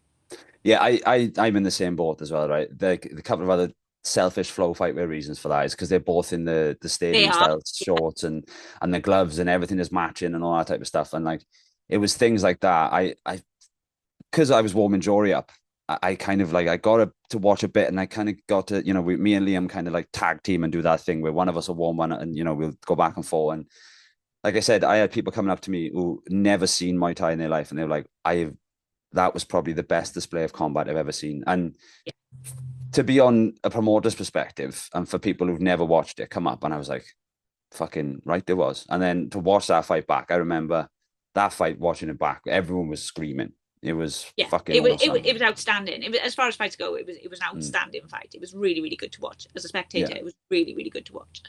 And especially, you know, being for a WMO Welsh title as well. Josh is still first one. First one. Josh, you know what I mean? It was historical. It had everything that it needed to be the best fight, and it was. It was cracking. It was a hell of a fight. Yeah, it is definitely up there with the top fights that we put on. My other one that I always go back to, and I stand by this, is Yasmin Ahmed versus Sky Roberts. A class. Those girls were outstanding. Complete different show, but fucking again. And that was, they fought Muay Thai. Do you know what I mean? They were class. It was two different styles, both fiercely aggressive. And again, not something, if you came to watch your mate box from, you know, you've never really been part of that, you've never seen that before, you definitely haven't seen two young girls get in the ring and absolutely hammer each other like that. Do you know what I mean? The 16-year-olds, the skill and the sort of the confidence and and being so young, they just went in and they went for it. Do you know what? I don't know if I'd stick to this, but my nan said to me, when she came to watch me fight, the girls fight wild compared to the boys. The girls put everything they've got into every fight. The styles, the aggression is so much higher from the girls. Do you remember when I first met you? Do you remember when I first met you? I do. Yeah, that was in the warehouse. No, it was in an interclub, I think. It was in an interclub, and I'm sure you fought a girl from. Okay. Oh, yeah. I know which one you're talking about. You're talking about the interclub in Wallis. Yes. Where the cage was downstairs. Yeah. I think I was in with Naomi, I think, from WPT. That's it. No, it wasn't Phoenix. Yeah, there we go. I'd been really, really ill, and I hadn't signed up for the interclub, and I was because you come storming past me with your shins on, and I was like, you know, the girl would turn up, and you know me, it's like, girls come, can you fight her? Yeah, okay, no problem. Yeah. And I stand with what your nan is saying, like, because I said to you, I was like, that was probably one of the most. Yeah, it was fucking chaos between you, pair. It was. I don't know what I was expecting, but I wasn't prepared in any way, shape, or form. The two of you just went to fucking war. And that's what I remember saying to you. I was like, fucking hell, Jazz. Like, that was, and I stand by your nan. Like, the females bring something different, because I'm not going to say it's a lot more technical, because that's not what I'm trying to say, but like, I feel like it's probably a lot more emotional. I feel like sometimes I'm not the most emotional whilst I'm sparring or training or fighting. I'm not. But I find a lot of others, not all of them, but majority of girls I've got in with, they look at me and they want to kill me. Like, I've been in some interclubs and I've literally been stood across and I've like looked at Wally or someone or and gone, I don't think she likes me. And it's like, yeah, well, she's not meant to like you. And I'm like, oh, I'm nice though. But I think it comes. Bitches. I think it comes from you get a lot of females who train with men and they spar with men, and I'm not going to say that they're on the receiving end, but like you have sometimes for sure. Yeah, they're a little bit shorter, or they caught out at range or whatever. And when they come up against somebody who's their own weight, and it's like, oh, okay, she's a woman. I think that's when it kind of comes through a little bit, maybe. Yeah, I don't know. I think it's like the other thing is I especially think when females get uncomfortable, like not saying generally all females, but what my experience is that I've come across people the other side of the ring from me, and they're not particularly comfortable. So that that discomfort turns into frustration or anger, and that's where Whereas I'm in there, I've like I said, I've done so many intercups now. I feel so comfortable. I'm able to control my emotions and things like that. But we're back to talking about me, and let's talk about No, it was funny because it was like I said, I wanted to stand by your nan. But the girls fighting Sky and Yasmin. They were again that is a fight that really sticks out for me. Yeah, for me again, like Josh and Brandon is probably my unbiased favorite fight, and then as a promoter, I would as a promoter, for sure, because it was so successful as a fight. And then Yasmin and Sky is definitely up there, 100%. And then my other one, which I hated as a promoter and as a coach, but also I learned a lot from, was Aaron Hillary versus Garrett Masters. That was from the first one. Yeah, I know Masters. Yeah. Only reason being, I remember that. Only reason being is like, I got two, actually. I got another one, but I hated it for Masters because like that was the first time of seeing somebody, like I seen how much hard work he put into it, and I just seen the character go a little bit, and it fucking broke my heart a little bit, Imagine. I know. That one. I feel the same when I get to know somebody, especially, from being there from the weigh-ins, I'm talking to them and I'm trying to dissipate their nerves and things like that, and I'm trying to help them out, and then you build up like this little friendship, and then they go in and they get sparked out, and I'm like, oh. But Masters, went 3 rounds. You're not about Muzzy there, but it went 3 rounds. No, I'm actually on about. I know what you're saying. I know what you're saying. Yeah, that was my next one. I know, because that was the one when you said there was another one, and I was thinking that is that one. Yeah, It was Big Bad Bailey versus Bradley Couch. Yes, and that was a wild, something that you don't expect as a coach, you don't expect as a promoter, and I felt awful. I felt terrible for Brad. I felt terrible for your team. I felt, all his family was there watching him. It was tough, man. It was hard. It was really hard. I remember me and Liam sitting out because I was when we were in Thomastown. I remember me and Liam sitting on like the tables out in the change rooms, and we were both like, it was at the end of the show, and obviously Jory had his shoulder done as well. So like we went from Logan Cole winning his comeback to then we had that, and then fucking Mitch, and then Brad, and then from there to Ash, it was just like, oh wow.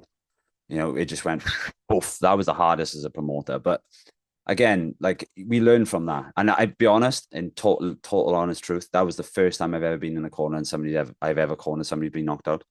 Like, and it was fucking, because the other side is like, I'd sparred with Brad, and Brad, it's like a fucking train. Do you know what I mean? And like, he can take shots, and you see it in the gym, it's different. But then 4-ounce gloves, 95 kilos, what do you fucking expect?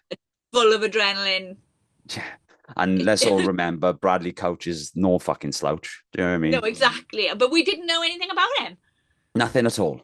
Nothing at all. The only thing we knew is he had a fucking chin, because we watched him fight. He fought MMA a couple of weeks prior to it, and we watched him fight. And he was really new onto the scene at the time as well, wasn't he? Yeah, so, And when he showed up, I remember showing up for weigh-ins, and and then he's an animal, isn't he? So that's. You don't see that until he's standing across from somebody in the ring, like, and you're like, oh wow, okay. I know, and it was like, oh fucking wow as well, because then going on to Brad, that's where Cornelius is standing in the crowd, and he's like, I want to fight this man. Yes, and then my other favorite fight would be Corn and Brad. So that was wild. Like, I love it when it's wild. I love it, but at the same time, that was I don't want anyone to get hurt, but I fucking love it. hurt me. Fuck. That was chaos. And it made Honestly, for great photos. yeah. Yeah, honestly, right? You remember you were saying about being in the change rooms. If it was one time that I would ever wish that you were fucking on our shoulder, right, would have been that. It was when I've said this on this podcast a couple of times, right? And people have heard me talk about it, but I really don't care. The fucking when Bradley, I purposely done the change rooms a way that I did because I knew what I was doing, right? The blue Yeah. had to walk through red. I done it on purpose. That's the reason I done it. When Bradley Couch locked eyes with Cornelius, oh my God. Jazz, I swear to God, right? I have my hands in the back of his fucking the top waistband of his shorts, and I have my arm wrapped around his waist because we just done pads. And Bradley Couch is marching towards him. Corn's marching up towards him with a big smile on his face. I'm like, no, no, no, no, no, no, no, no, no. Come on now. And you got Ben obviously being the blue corner runner. Ben's like on Couchy trying to make him go to the kitchen. But out of everything, I wished that we would have caught. It was like Mike Tyson and Lennox Lewis. It was like that. Yeah. Like you needed. They're so dramatic, both of them, in like the best possible way. Yeah. You could feel it. You could feel it from ringside. You could feel it. The audience could feel it. It was the anticipation on that was massive. And you had Couchy in the ring waiting for Corn, staring at Corn. Corn is standing next to me on his toes with a walkout song of "Die Motherfucker Die." Yeah, that was a great fight, and again, standout pictures. Like obviously, I see them used all the time. It's great. Yeah, it's mental. Like I remember because when Couchy fought Dyson, when he fought Luke Dyson, like the amount of times they took all of our stuff, it was like I know. mental, But it was such a good fight, and again, we're hoping to get Brad rematch. Brad was supposed to be competing against Robbie, but Robbie's unfortunately injured, so we are looking to rematch Bradley Couch. So and especially at 78 kilo now as well. Yes, so, yes, small and scary. But again, Couchy, he's another one that brings that animosity to the fight night. Yeah, drama. Love the drama. We fucking love the drama. We love it. We love it. Right, back to Captured by Jazz now. So, obviously you said you started with doing the dogs and all that and capturing moments and stuff. What do you want people to think when they hear Captured by Jazz? Do you want it to be a fight photographer, or do you want it to be all in? Well, at the moment, I'm just doing bits. I'm just doing bits of everything. I've sort of gone down the whole content route. But I don't do anything with my professional gear. So my camera is my camera, and I'm saving that. I save that for fight days for things like that I feel need photos. Whereas content I don't feel does. Content I create everything with my phone. I love doing the gym videos and reels and things like that. I love coming up. I love doing all the little bits.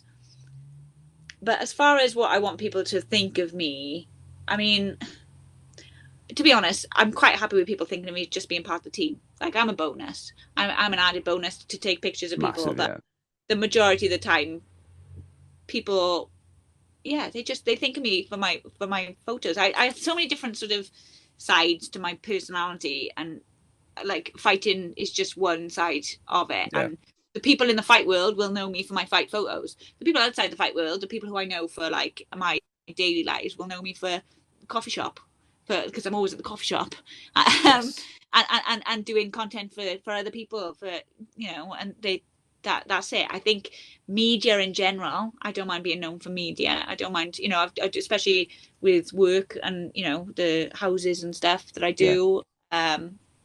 But Captured by Jazz, ideally, I've been thinking about maybe rebranding, doing Content by Jazz and Captured by Jazz, so that I keep them separate and I'm able to work with them separately. And my sort of followers who are interested in fighting will get all the fight photography, and the people who are interested in someone else, they're like that.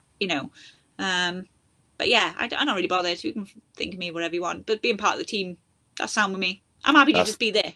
Yeah. I'd come if I didn't have the camera in my hand anyway.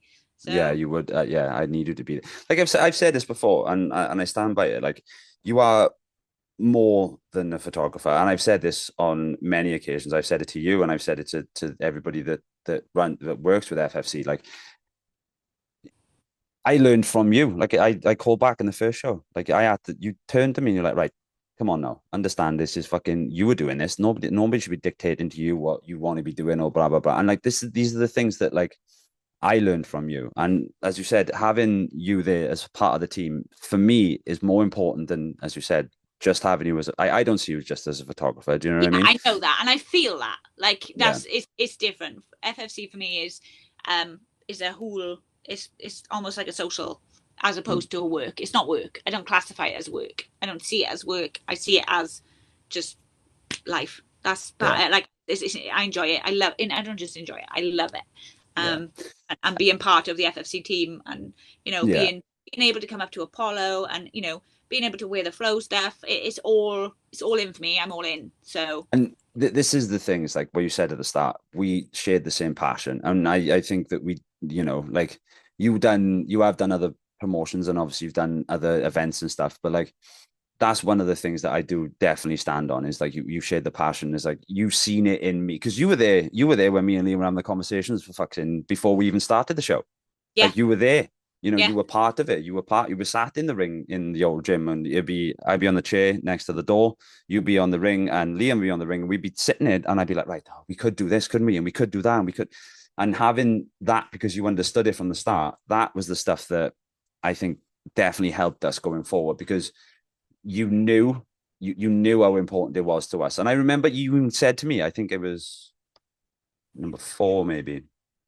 And you even said to me, you were like, there's something not right. Because remember when me and you were having the conversation, you were like, yeah. it doesn't, it did, there was something wrong. You didn't feel as hyped up, or it was something that, and you called me out on it. You were like, what's different on this one then? And that's what you need, though. You need somebody like that because I'm not going to say you can ride the high, but you can get to a place where you think that you're doing really well. But like, I always want to do more as you've said from the start, like Yeah. we as a show, we always want to do more. And it got to the point where I wasn't doing anything. It was just like we kind of like riding off. It's like, oh yeah, we were getting the fights confirmed, we were getting this. Yeah. Yeah. Sometimes you just need an outside perspective just to. Yes. Sometimes when you're in and you're looking in all the time, it's really hard to remember that everybody else is going to be looking from the outside. Yeah. Yeah. And that to me is always important because of, as you said, like being part of it. I needed that, like, and we've got a relationship outside of this as well. So like I'm very close to you outside of the show and stuff as well. And I've always respected that with you, and like you done it with me the other day when you text me like, I think I should let you know about this decision I've made when you were fucking taking fights and running left, right, and center and fighting fucking 12 times in one night and all this type of stuff. Like, and it is cool. It is cool, that I can lean on you for things like that. And like I said, I think that's having a team around you that's so passionate as well, because Yeah, and it goes both ways because you are one of the people I can call if I need to anytime, for anything. I know that I can call you, fight related or non-fight related. yeah. It doesn't really matter because that's what we've built. That's the type of relationship we've built over this, this amount of time. It's you have appreciated Captured by Jazz from the very, very start. Of course. And you've always And appreciated what supported we've it done. from the start, and being part of the FFC sort of sponsor team and things like that. It's always been, it's a privilege for me. So I just really enjoy being part of it. Talking about that, so obviously you said about being part of the sponsor team. Like that's one of the things you've done from the start. You've always been involved. So what's it like when you have? Because obviously, again, I think let me just double check. I think you've got 4 fights sponsored by Captured by Jazz, including the co-main event as well. So what's that like as well? Is that because you get to see your brand and stuff around a little bit more, don't you? It's cool as fuck that I get to walk around with my logo on my t-shirt, and people get to see that, and I love it, and one of my favorite things is, say, a week after the fight and all the photos are done. I haven't got to think about them anymore. I haven't got to do anything with them. They're out there and they're everybody's possession now. Everybody has them. And then for the next month, that's all I do is see my work. Yeah. Do you know what I mean? Every time I go on social media, that's a picture I took. That's a picture I took that picture. I took that. Do you know what I mean? I love it. And I love seeing how other people then like engage with other people about it, and they're able to, see it and talk about it, and I'm giving people a topic to talk about it. I love it. Yeah, that and is like in the least self-indulgent way, but I did something. Like, it's just little things. I'm proud of every picture I take and I put out. Not all of them, but the majority of them. Some of them are shit, and I just because I was shit at taking that photo. But some of them are really, really good, and I'm always like, oh my god, that's a really good picture. I took that. How did I do that? Yeah, that's good though, because like I get that sometimes with the flow stuff. You know, when we're yeah, I bet there. you do. It's the same sort of Yeah, thing. You put something together, yeah, and maybe the right person puts it on, and it's like, wow, that works. yeah. Like when How did I get that to work? And then I get like, I think it's like a creative thing. mm, And then you're looking at how to improve it and how you can better it and how you can do little things, and it's just creating, and that's all it is. It's creating. I am a creative person, and I like to create things for other people to find enjoyment out of. yeah, I totally get that. And like my one, like I said, is when we're at the show or we're at any show. So actually, Ben done it when we were in TCB. Like he's one of the first people that we were walking past, and somebody had like a pair of flow forearms gloves on. He's like, "You're up here as well." It's like, Yeah, it's always everywhere. yeah, it's always good to feel appreciated on that, and especially with the show, like when we got guys coming in. They come to me for the kits prior, obviously like with all Corn, Tyler, all of them, Yeah, not, and obviously all the Apollo guys. And then when you see two people both wearing flow fight wear and they're competing against each other, you'd have like something that's again the creative itch, like you said. I have the same thing, and I do definitely have the same thing. And it's such a good feeling when it happens, when you see it yeah, in action, like and it works. So like you'll have designed pieces that in your mind and on the paper they, on the screen they look great, and they come and, oh, this doesn't quite work, or you put it mm. on and something looks off, or one pattern doesn't Mm-hmm. coincide with the other pattern, or something like that. And that's just as fun as it working from the off. Yeah, yeah. Otherwise, if every picture I took was the perfect picture, I would get really bored very, very quick. And I don't think you'd get better either, because I No, find that like you need these challenges to kind of improve what you're doing as well. 1,000,000%, a You hundred know, percent agree with you there. Yeah, you have to make mistakes to be able to learn. And the yeah, same goes for fighting. It's the same principles. Being, creating something. When you are fighting, you are creating something. So you have to improve it, and the only way to improve it is to get it wrong. yeah, and yeah, again, you are right, and it's the same with experience in it. Just doing it, just get the experience of doing it. Like Joe Rogan says all the time, martial arts is an expression of an art because it is an art and all that. I do get that. The one thing that seeing somebody doing something really well and come again back to Josh Embadura and Brandon Bockway, Yeah, seeing perfect technique displayed in a high tense moment is fucking awesome to watch, yeah. and that's the thing. I think that's what with being there and being able, again, creativity and seeing that creativity. I think that just It's inspiring. yeah, Is what it is. Do you know what I mean? Because that's what people inspire or aspire to be and do, be able to do. So you go and you watch these fights, and you think, wow, that's like that's achievable for most yeah, people if they put the time, effort, and dedication that the people in the ring have put in. It's yeah. achievable. And that's But one that goes on to right. One of the things that I love to do is put the kids on. That's why I love putting kids on to yes, fight as well. it's that I can't like. There's a lot of shows that don't put kids on, but I think I love how I love watching the kids. I love Yeah, seeing them go through this as kids and enjoying it for what it is. When you're a kid, you don't have the other thoughts, feelings, responsibilities, fears. You don't have any of that. no, You literally go and you take it for what it is, which is a moment to remember. yeah, and that's my biggest one. Like we've got, as we referenced back to Teo earlier on, we got Teo in a process of matching him, but when he fought Cole from Team WKU in the last bout on the last Yeah, Rhondda Rampage, like they both Cole had obviously the kickboxing experience, but like coming out to that ring, the whole place fucking exploded for the two of them wild, for wild, the first fight of the and night. feeling those feelings of people cheering your name, Yeah, people clapping and shouting, and people believing in you, yeah, feeling that kids. is only going to benefit. I think, especially if it's managed correctly, you know, and Yeah. the pressure is not there, and just as long, which FFC does, you don't put the pressure on the kids. It is there as an experience for them. Yeah. Yeah. And that's one of the things that like that I done from Apollo is like before you fight, you would have an exhibition on the show. So, you know, it may not be what you want it to be, but it's the experience of getting out and walking out and learning how to manage kids that age, learning how to deal with those emotions and manage them, and use techniques that they know, you know, they have learned, putting stuff they've learned into practice. Yeah.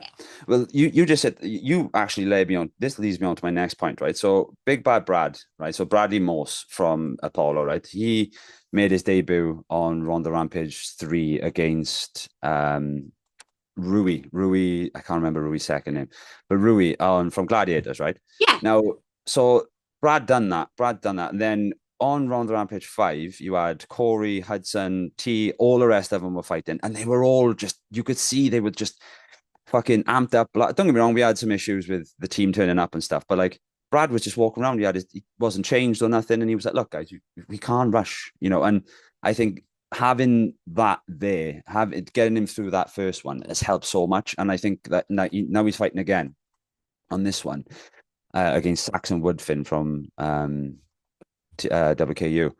Saxon's got experience on the mat. Brad's got experience in the ring, you know. So I think that's a good scrap there, and especially in boxing. And one of the other sides is Brad comes to fight, you know, and I'm excited, obviously, with Saxon having. I've actually seen Saxon fight on the mats, so you know. So it's an exciting fight. You know, I watched him fight when a couple of weeks ago when I was down doing a stall for Kai. I'm excited for that. And the one thing that I'm not going to be a biased coach, obviously, but the one thing that Brad's got that I'm not going to say a lot of kids don't, is Brad just walks forward and works. There's no, oh Tom, I'm sorry if my legs are hurting, or I can't do sprints today, Tom. My feet are hurting, I'm tired. No, fucking he turns up outside the gym before I do, and he's running up and down the steps. And it's things like that. Like, especially this generation, that this is things they need. And I feel like, you know, and it's not for all kids. I understand that more than anybody. Like, I know it's not. If I could wish Harvey would be into it as into it as I am, you know, that's where I started. So when we went to kickboxing, we did it together. We went up the belts together. I came up the belts under WKU. Kai graded me. And sort of, I thought that would be better for him as a child to go up the belts and do it that way, but he's just not into it. And I can't argue that. He likes fishing, he likes skateboarding and bubbles and things like that, but it's just not for him. That's fine. Yeah. But the same sort of the foundations for working and doing it, they can be installed in anything, but it works so well with fighting. Yeah, it's the same as, like, we got Hudson as well. Hudson, who fought Harley from TWK in the last one. Hudson lives, I'd say, about 3.5 miles away from the gym, something like that. He rides his bike down and to the gym every day because in his head he's like, right, it's just extra cardio. And again, it's little things like that. But that is discipline. Yeah, 13-year-old. Just chalking it down to extra cardio. That's like that. Most kids would be like, oh my god, I've got to ride my bike all the way down there and ride my bike all the way back, but having that, it was extra cardio. How awesome would it be if all the kids thought like that? This is what I mean. Yeah, this is what I mean. And I think that, like, again, having the opportunity to go out and then put this on display, you know, in front of your home crowd. Because back to Hudson, when Hudson fought on the last one, and Harley both being local boys, Hudson walked out, the whole place exploded. Harley walked out, the whole place exploded. Both 13-year-old kids. Yeah. And you had the whole fucking welfare was screaming from. And I think that, again, is an awesome experience. And again, it instills the principles we were saying about discipline and all that type of stuff. And I think that having the opportunity at such a young age to go out and experience this, because let's be honest, the stuff that you do in the gym, it's always going to be hard. You always got the option to go, fuck this, I don't want to do it anymore. It's taken me like nearly 30, I think I am 35 years to realize this. Do you know what I mean? But if we can be installing these sort of mindsets into kids, that hard work pays off. That's what literally all it is. That's the bottom line is, if you work hard, you will achieve. That's Yeah, and you the want more to you do put it. in, the more you get out. Yeah. Bottom line, the more you put in, the more you get out. So Yeah. having Yeah. kids at this age, putting that work in and then getting to reap the benefits by walking out and having those crowds screaming their name. Yeah, you can't beat it. And believing in them, having that belief, getting people, you don't always feel that appreciation, especially as a kid. It's not even on your radar, like of emotional intelligence. It's not there, but you get to feel it, and you like it. So that's what's going to make you work harder. Yeah, exactly. And then again, it leads on to you have the kids go out there. We always open the show with the kids, and then we have a little break, and then it goes on to the adults. But like that energy, especially being local lads, that energy sets the fucking tone for the night. Then million percent. It's bouncing throughout then. So we'll touch on the card now. So we've just, like we said, we've got Hudson's competing and Brad is competing. We're still trying to find an opponent for Teo, Corey, and Ocean from Apollo. But the next fight we have is Ethan Montalto from Gladiators versus Aiden Dix from Beers Muay Thai in K1. Yeah. That's at 80 kilo. Last time out, Aiden fought Robbie. No, it wasn't Robbie, was it? I can't remember. Last time out, Aiden's lost, so he's 0-1, and it's Ethan's debut. Yeah. So, and obviously you're down in Gladiators. Is there anything stands out for you for this fight? Ethan has really ramped up his training. I'm really, really proud of Ethan. I trained with him last week, one-on-one, and I was really, really happy with how he's like come along. Awesome. He's a lovely, lovely boy. Do you know what I mean? He's so lovely, but he's really he's biting down on his gum shield and he's pushing and he's realizing, you can see that working hard is paying off. Yeah. So you can see he's finding the sessions easier. You can see that he's able to move more and and his techniques are better and things like that. So I am excited to see Ethan in the ring. And one of the good things, I literally was talking to Corner about this morning. Gladiators always support with FFC and they always put on a ton of guys. Like you've got, I think it's four Gladiators are fighting now. We just got something else sorted out. So it's like that energy of I'll tell you after. That energy just carries across, and it carries with the team, and especially when they all turn up and everyone's weighing in together and everyone's fucking, it's like, yes, let's do this. And again, being a local, like we always say at Apollo and Gladiators, we always work together. So it's kind of like that big team when we all turn up together. Do you know what I mean? And I am really looking forward to, to the next one. So the next fight we got is Jacob Lord from Eagles versus Rob Tanner from Striking Clinic K1. Now we've seen Jacob Lord grow up a little bit. Jacob Lord, yeah, we've seen Jacob fight for us on one of our other shows. And he's fighting Rob Tennant. Now, one of the things we will say about the Striking Clinic guys is they come down from Banbury to fucking fight. That is I know. I think on social media and they're out and about and they are working. You know what I mean? Yeah, they are Eagles, fucking Eagles working. always put the work in as well. To be fair, Eagles always show up, don't they? Every single time. So that should be a really good bout. Exciting. So then after that, we've got Troy Harding from Beals versus Amir Toy from Cardiff Eagles. A little bit of a difference. You've got Barry Eagles where Jacob Lord's from, and then Cardiff Eagles, Amir Toy. Now, again, another 64 kilo K1. This would be a scrap as well.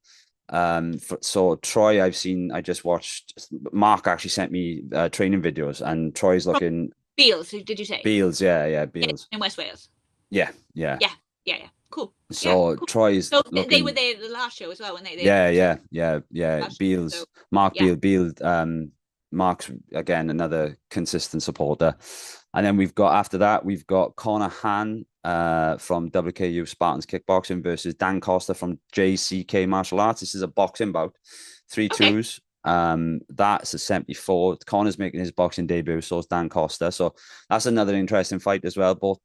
Both got mat experience. 74. Okay, both got mat experience. Both got mat experience as well, so that'd be another scrap. Then on to another 74. You literally anything below 70 is I like it's more technical, but not as heavy. But anything over 70, 74, I really enjoy because you get the technicality and you get the swing, the weight. The power. You get the power behind the shots. Yeah. We got another debut boxing. Awesome. Another Gladiator. We got Jordan Edwards from Gladiators versus Rydian Cummins from Eagles Muay Thai, 72 kilo K1. Now, Rydian has fought in our show before. He actually beat one of Beal's Muay Thai. He beat Fighting Farmer. One. Yeah. Can't remember his second name. I do apologize. Can you remember his first name? I can see it in my head. I can see him. I can see the pictures. I don't. Yeah, and I can. I actually done video editing for him a couple of weeks ago, and I remember typing it out all the time. But Fighting Farmers is Instagram. Yeah, like me, I remember people for their Instagram. Yeah.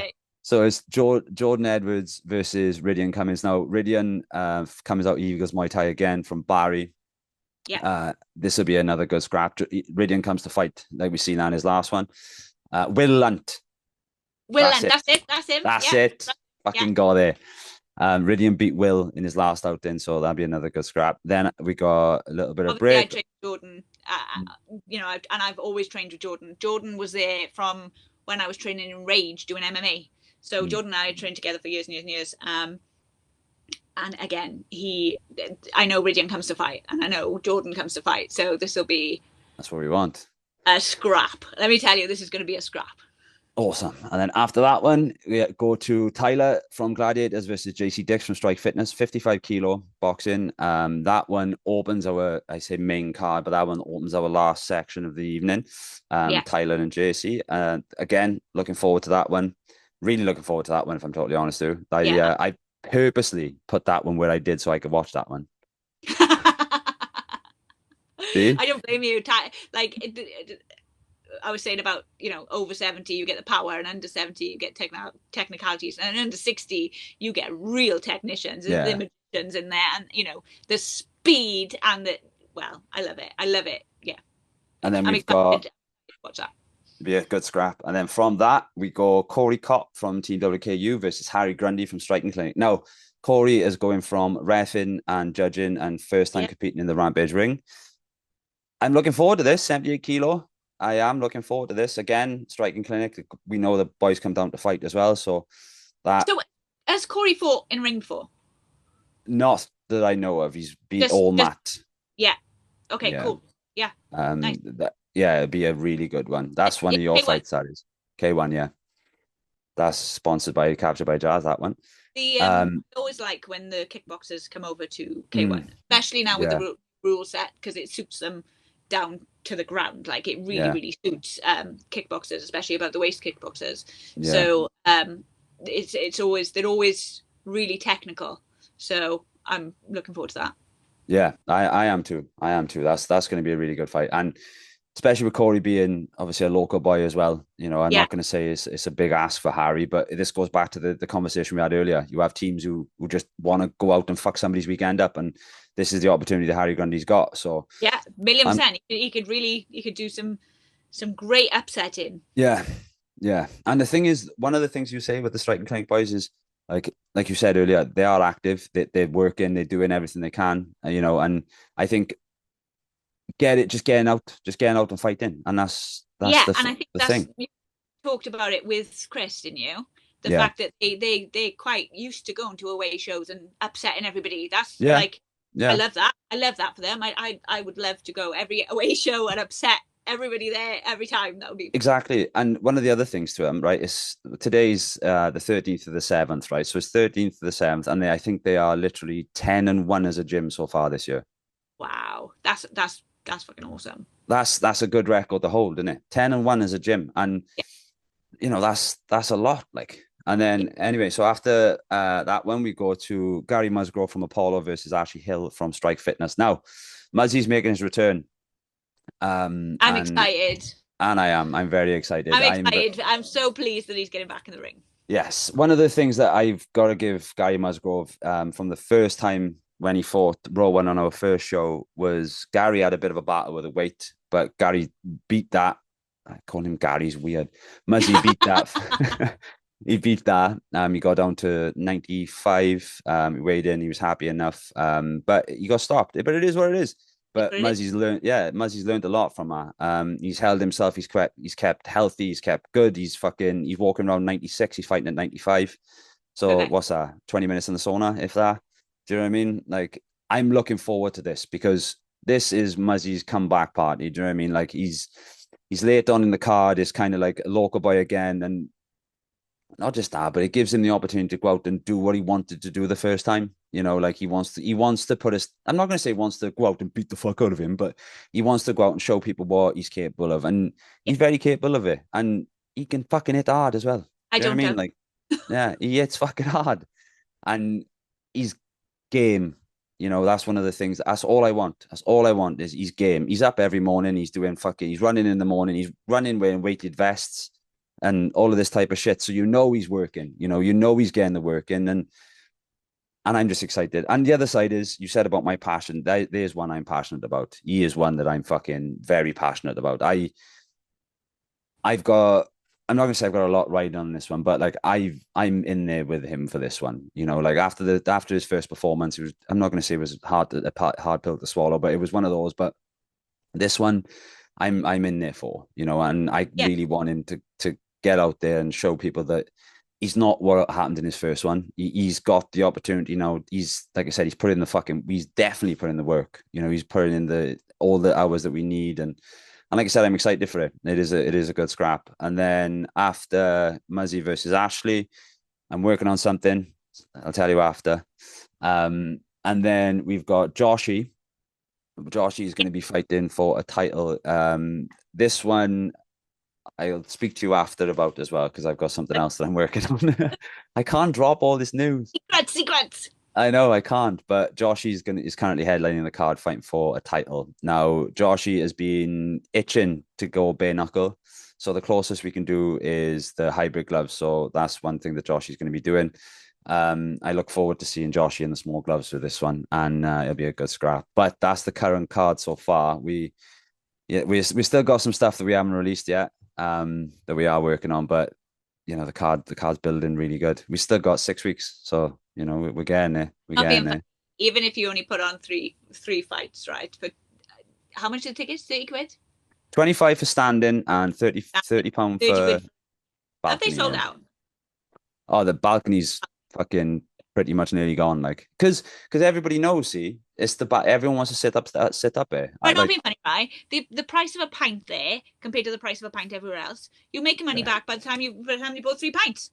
Yeah, I know. You already paid, you paid for your ticket because you would have spent that anywhere elsewhere. Yeah. I love it there. I absolutely love it there. I'm so excited to see Joshy fight, and I'm excited for the whole thing. I love it. Yeah. Yeah, I like I said, I'm in the same boat. Like this one for us is, now that we've got the welfare and all that type of stuff, now that I'm going to say that we're more comfortable now. Do you know what I mean? Like me and Liam are kind of like, okay, right, this is what we got to do now. Yeah. Yeah. The whole day goes to the rhythm, and everything falls into place, and there's nobody panics. No panic. No, that's the one thing ever. Yeah. Yeah, that's the one thing that I think we've definitely learned. Like, and you take it in your stride, And don't get me wrong, we have fucking help from everybody. Even if you on the night there's only 3 fights, you definitely won't be disappointed. Yeah. Out of all those fights you've just told me about, nobody's going to be disappointed. No. If they're all going to be bangers. Yeah. And that's the one thing, again, like I said, we put it down to just the learning. We have help from everybody. We have help, obviously, from outside of the team. Like we mentioned Wally earlier. Wally has helped me and Liam so much with the show. Tex is another one. Gareth Tex, he's always checks in, always makes sure that we everything's good. I love Tex. Yeah, he does it. He's always checking in. He's always making sure that everything's going good. He's always the first one to text us on the show to everything, and this is what I mean. It's always great to have that outside as well, Yeah, it's a community, and when it works as a community, it works really, really well. Everybody works better together than against each other. So everyone's life is a lot easier when everybody's working together. Yeah. One thing I wanted to ask you, because obviously we're reading off, we're looking for quite a few fights on the evening. Do you feel that it's a bit more pressure on you because of the longer, not longer, but it's more fights on? Do you feel there's a little bit more pressure? The more fights, the more work, but the more fights, the more I enjoy it. So. Do you know what I mean? Like I can't say, I only want you to do 10 fights. No, I know what you're saying. If I rock up and there's just 10 fights, great. I haven't got to do so much work. But if I rock up and there's 17 fights, I mean, I've been to shows where I've rocked up and I thought there was going to be 12 fights, and there's been 24 fights, and they've gone each, like boxing shows. Obviously, boxing shows are a lot longer than A1, Muay Thai, or hybrid boxing shows. I mean, you know, you've got 5 rounds on the majority of them, and you know, it's longer, and you have to take more pictures. And for me, boxing shows are a bit different as well. Like that's wildly different. Yeah, like I'm not going to take nothing away from amateur boxing, but like you don't get nothing. You don't get a walkout. The crowd has to be quiet. Yeah, you know, it's I don't feel this. I don't know if I would photograph another amateur boxing show really, unless on behalf of the venue. Yeah, because that makes it a little bit different. But yeah, the more fights there are, the more work it is for me. But I don't mind. I'm there anyway. Do you know what I mean? She's there. Yeah. She's there. Are you looking forward? Is it obviously we said about Tyler and Josh? Is there any other fights you're looking forward to the most, or you just as you said, you're just there? Excited to watch Jordan. Obviously, just simply because we're so good. We're such good friends. Love it. Know how much he wants to show the world. Like, so I think I'm really excited to watch that. But yeah, from what you've said, I'm excited to watch Brad. I'm excited to watch all of them. There's not one fight. There's not one fight that you've said and I've gone, I'm happy. And a lot of the times you don't like watching. How many times have you watched UFC and gone, oh, that's a boring fight? How many times, that happens a lot on pro shows. Boring fights happen a lot. There's not many boring fights that happen on amateur shows. Because it's unpredictable, isn't it? Yeah, I love it. I love how wild it is and how you don't know what's going to happen next. You don't know what they're going to throw. You don't know. Somebody could be really, really skillful. You can watch them on the pads in the changing room and think, oh my God. And then they go in the ring. It's like, what the hell? And where did that come from? And there's an overhand out of nowhere. Yeah. Out of nowhere, flying teeps and, all sorts of shit that you don't expect to happen. No, exactly. We're getting close to the end now. So before we wrap this up, right? So what can the crowd expect from Rhondda Rampage on August the 29th? A barn burner. Always. Barn burner. Yeah, always. The scraps. You know what I mean? They're scraps. The atmosphere is great. The people up there are great. It's a really, really... I recommend anybody who enjoys watching fighting or anybody who has an interest to go and watch. Come and watch this show because this will be the feeling... You really get the feeling for it. I go to a lot of fight shows, and a lot of shows just don't have the atmosphere. Rhondda Rampage does. Awesome. Thank you very much, Jazz. So before we wrap this up, is there anyone you want to give a shout out to? And where is the best place to follow you? And what's the best way to get in contact with you? The biggest shout out I would like to give is to you, Tom, because you've always supported me, always, personally and professionally. So you're pretty awesome. So shout out to you, Tom. You can find me on Instagram at _CapturedByJazz, which is my professional, and as everybody knows, my personal is at JLebs29. So awesome. So Jazz, thanks very much for joining me today. I really appreciate it. Jazz will be back on Rhondda Rampage 7 August 29th, Tyson Welfare Hall, home of Rhondda Rampage. Doors open at 5, first fight's at 6. Tickets are currently available on Boxed or directly from fighters. The only tickets available from fighters are standing, and balcony tickets are only available on Boxed. Big thanks to our show sponsors, Flow Fight with FFC Podcast, Captured by Jazz, Combat Parkinson's, Box Combat App, Nails by Sancho, Liam.W Design. And I just want to say thanks very much, Jazz, for joining us, and look forward to seeing everybody on Fight Night. I will see you soon. Awesome. Thanks, Jazz. Thanks, everybody. I'm ready for war. I'm ready for war. Always up with me. I'm ready for war. I'm ready for war. I'm ready for war. I'm ready for war. I'm ready for war. I'm ready for war. I come from taking losses, throwing crosses.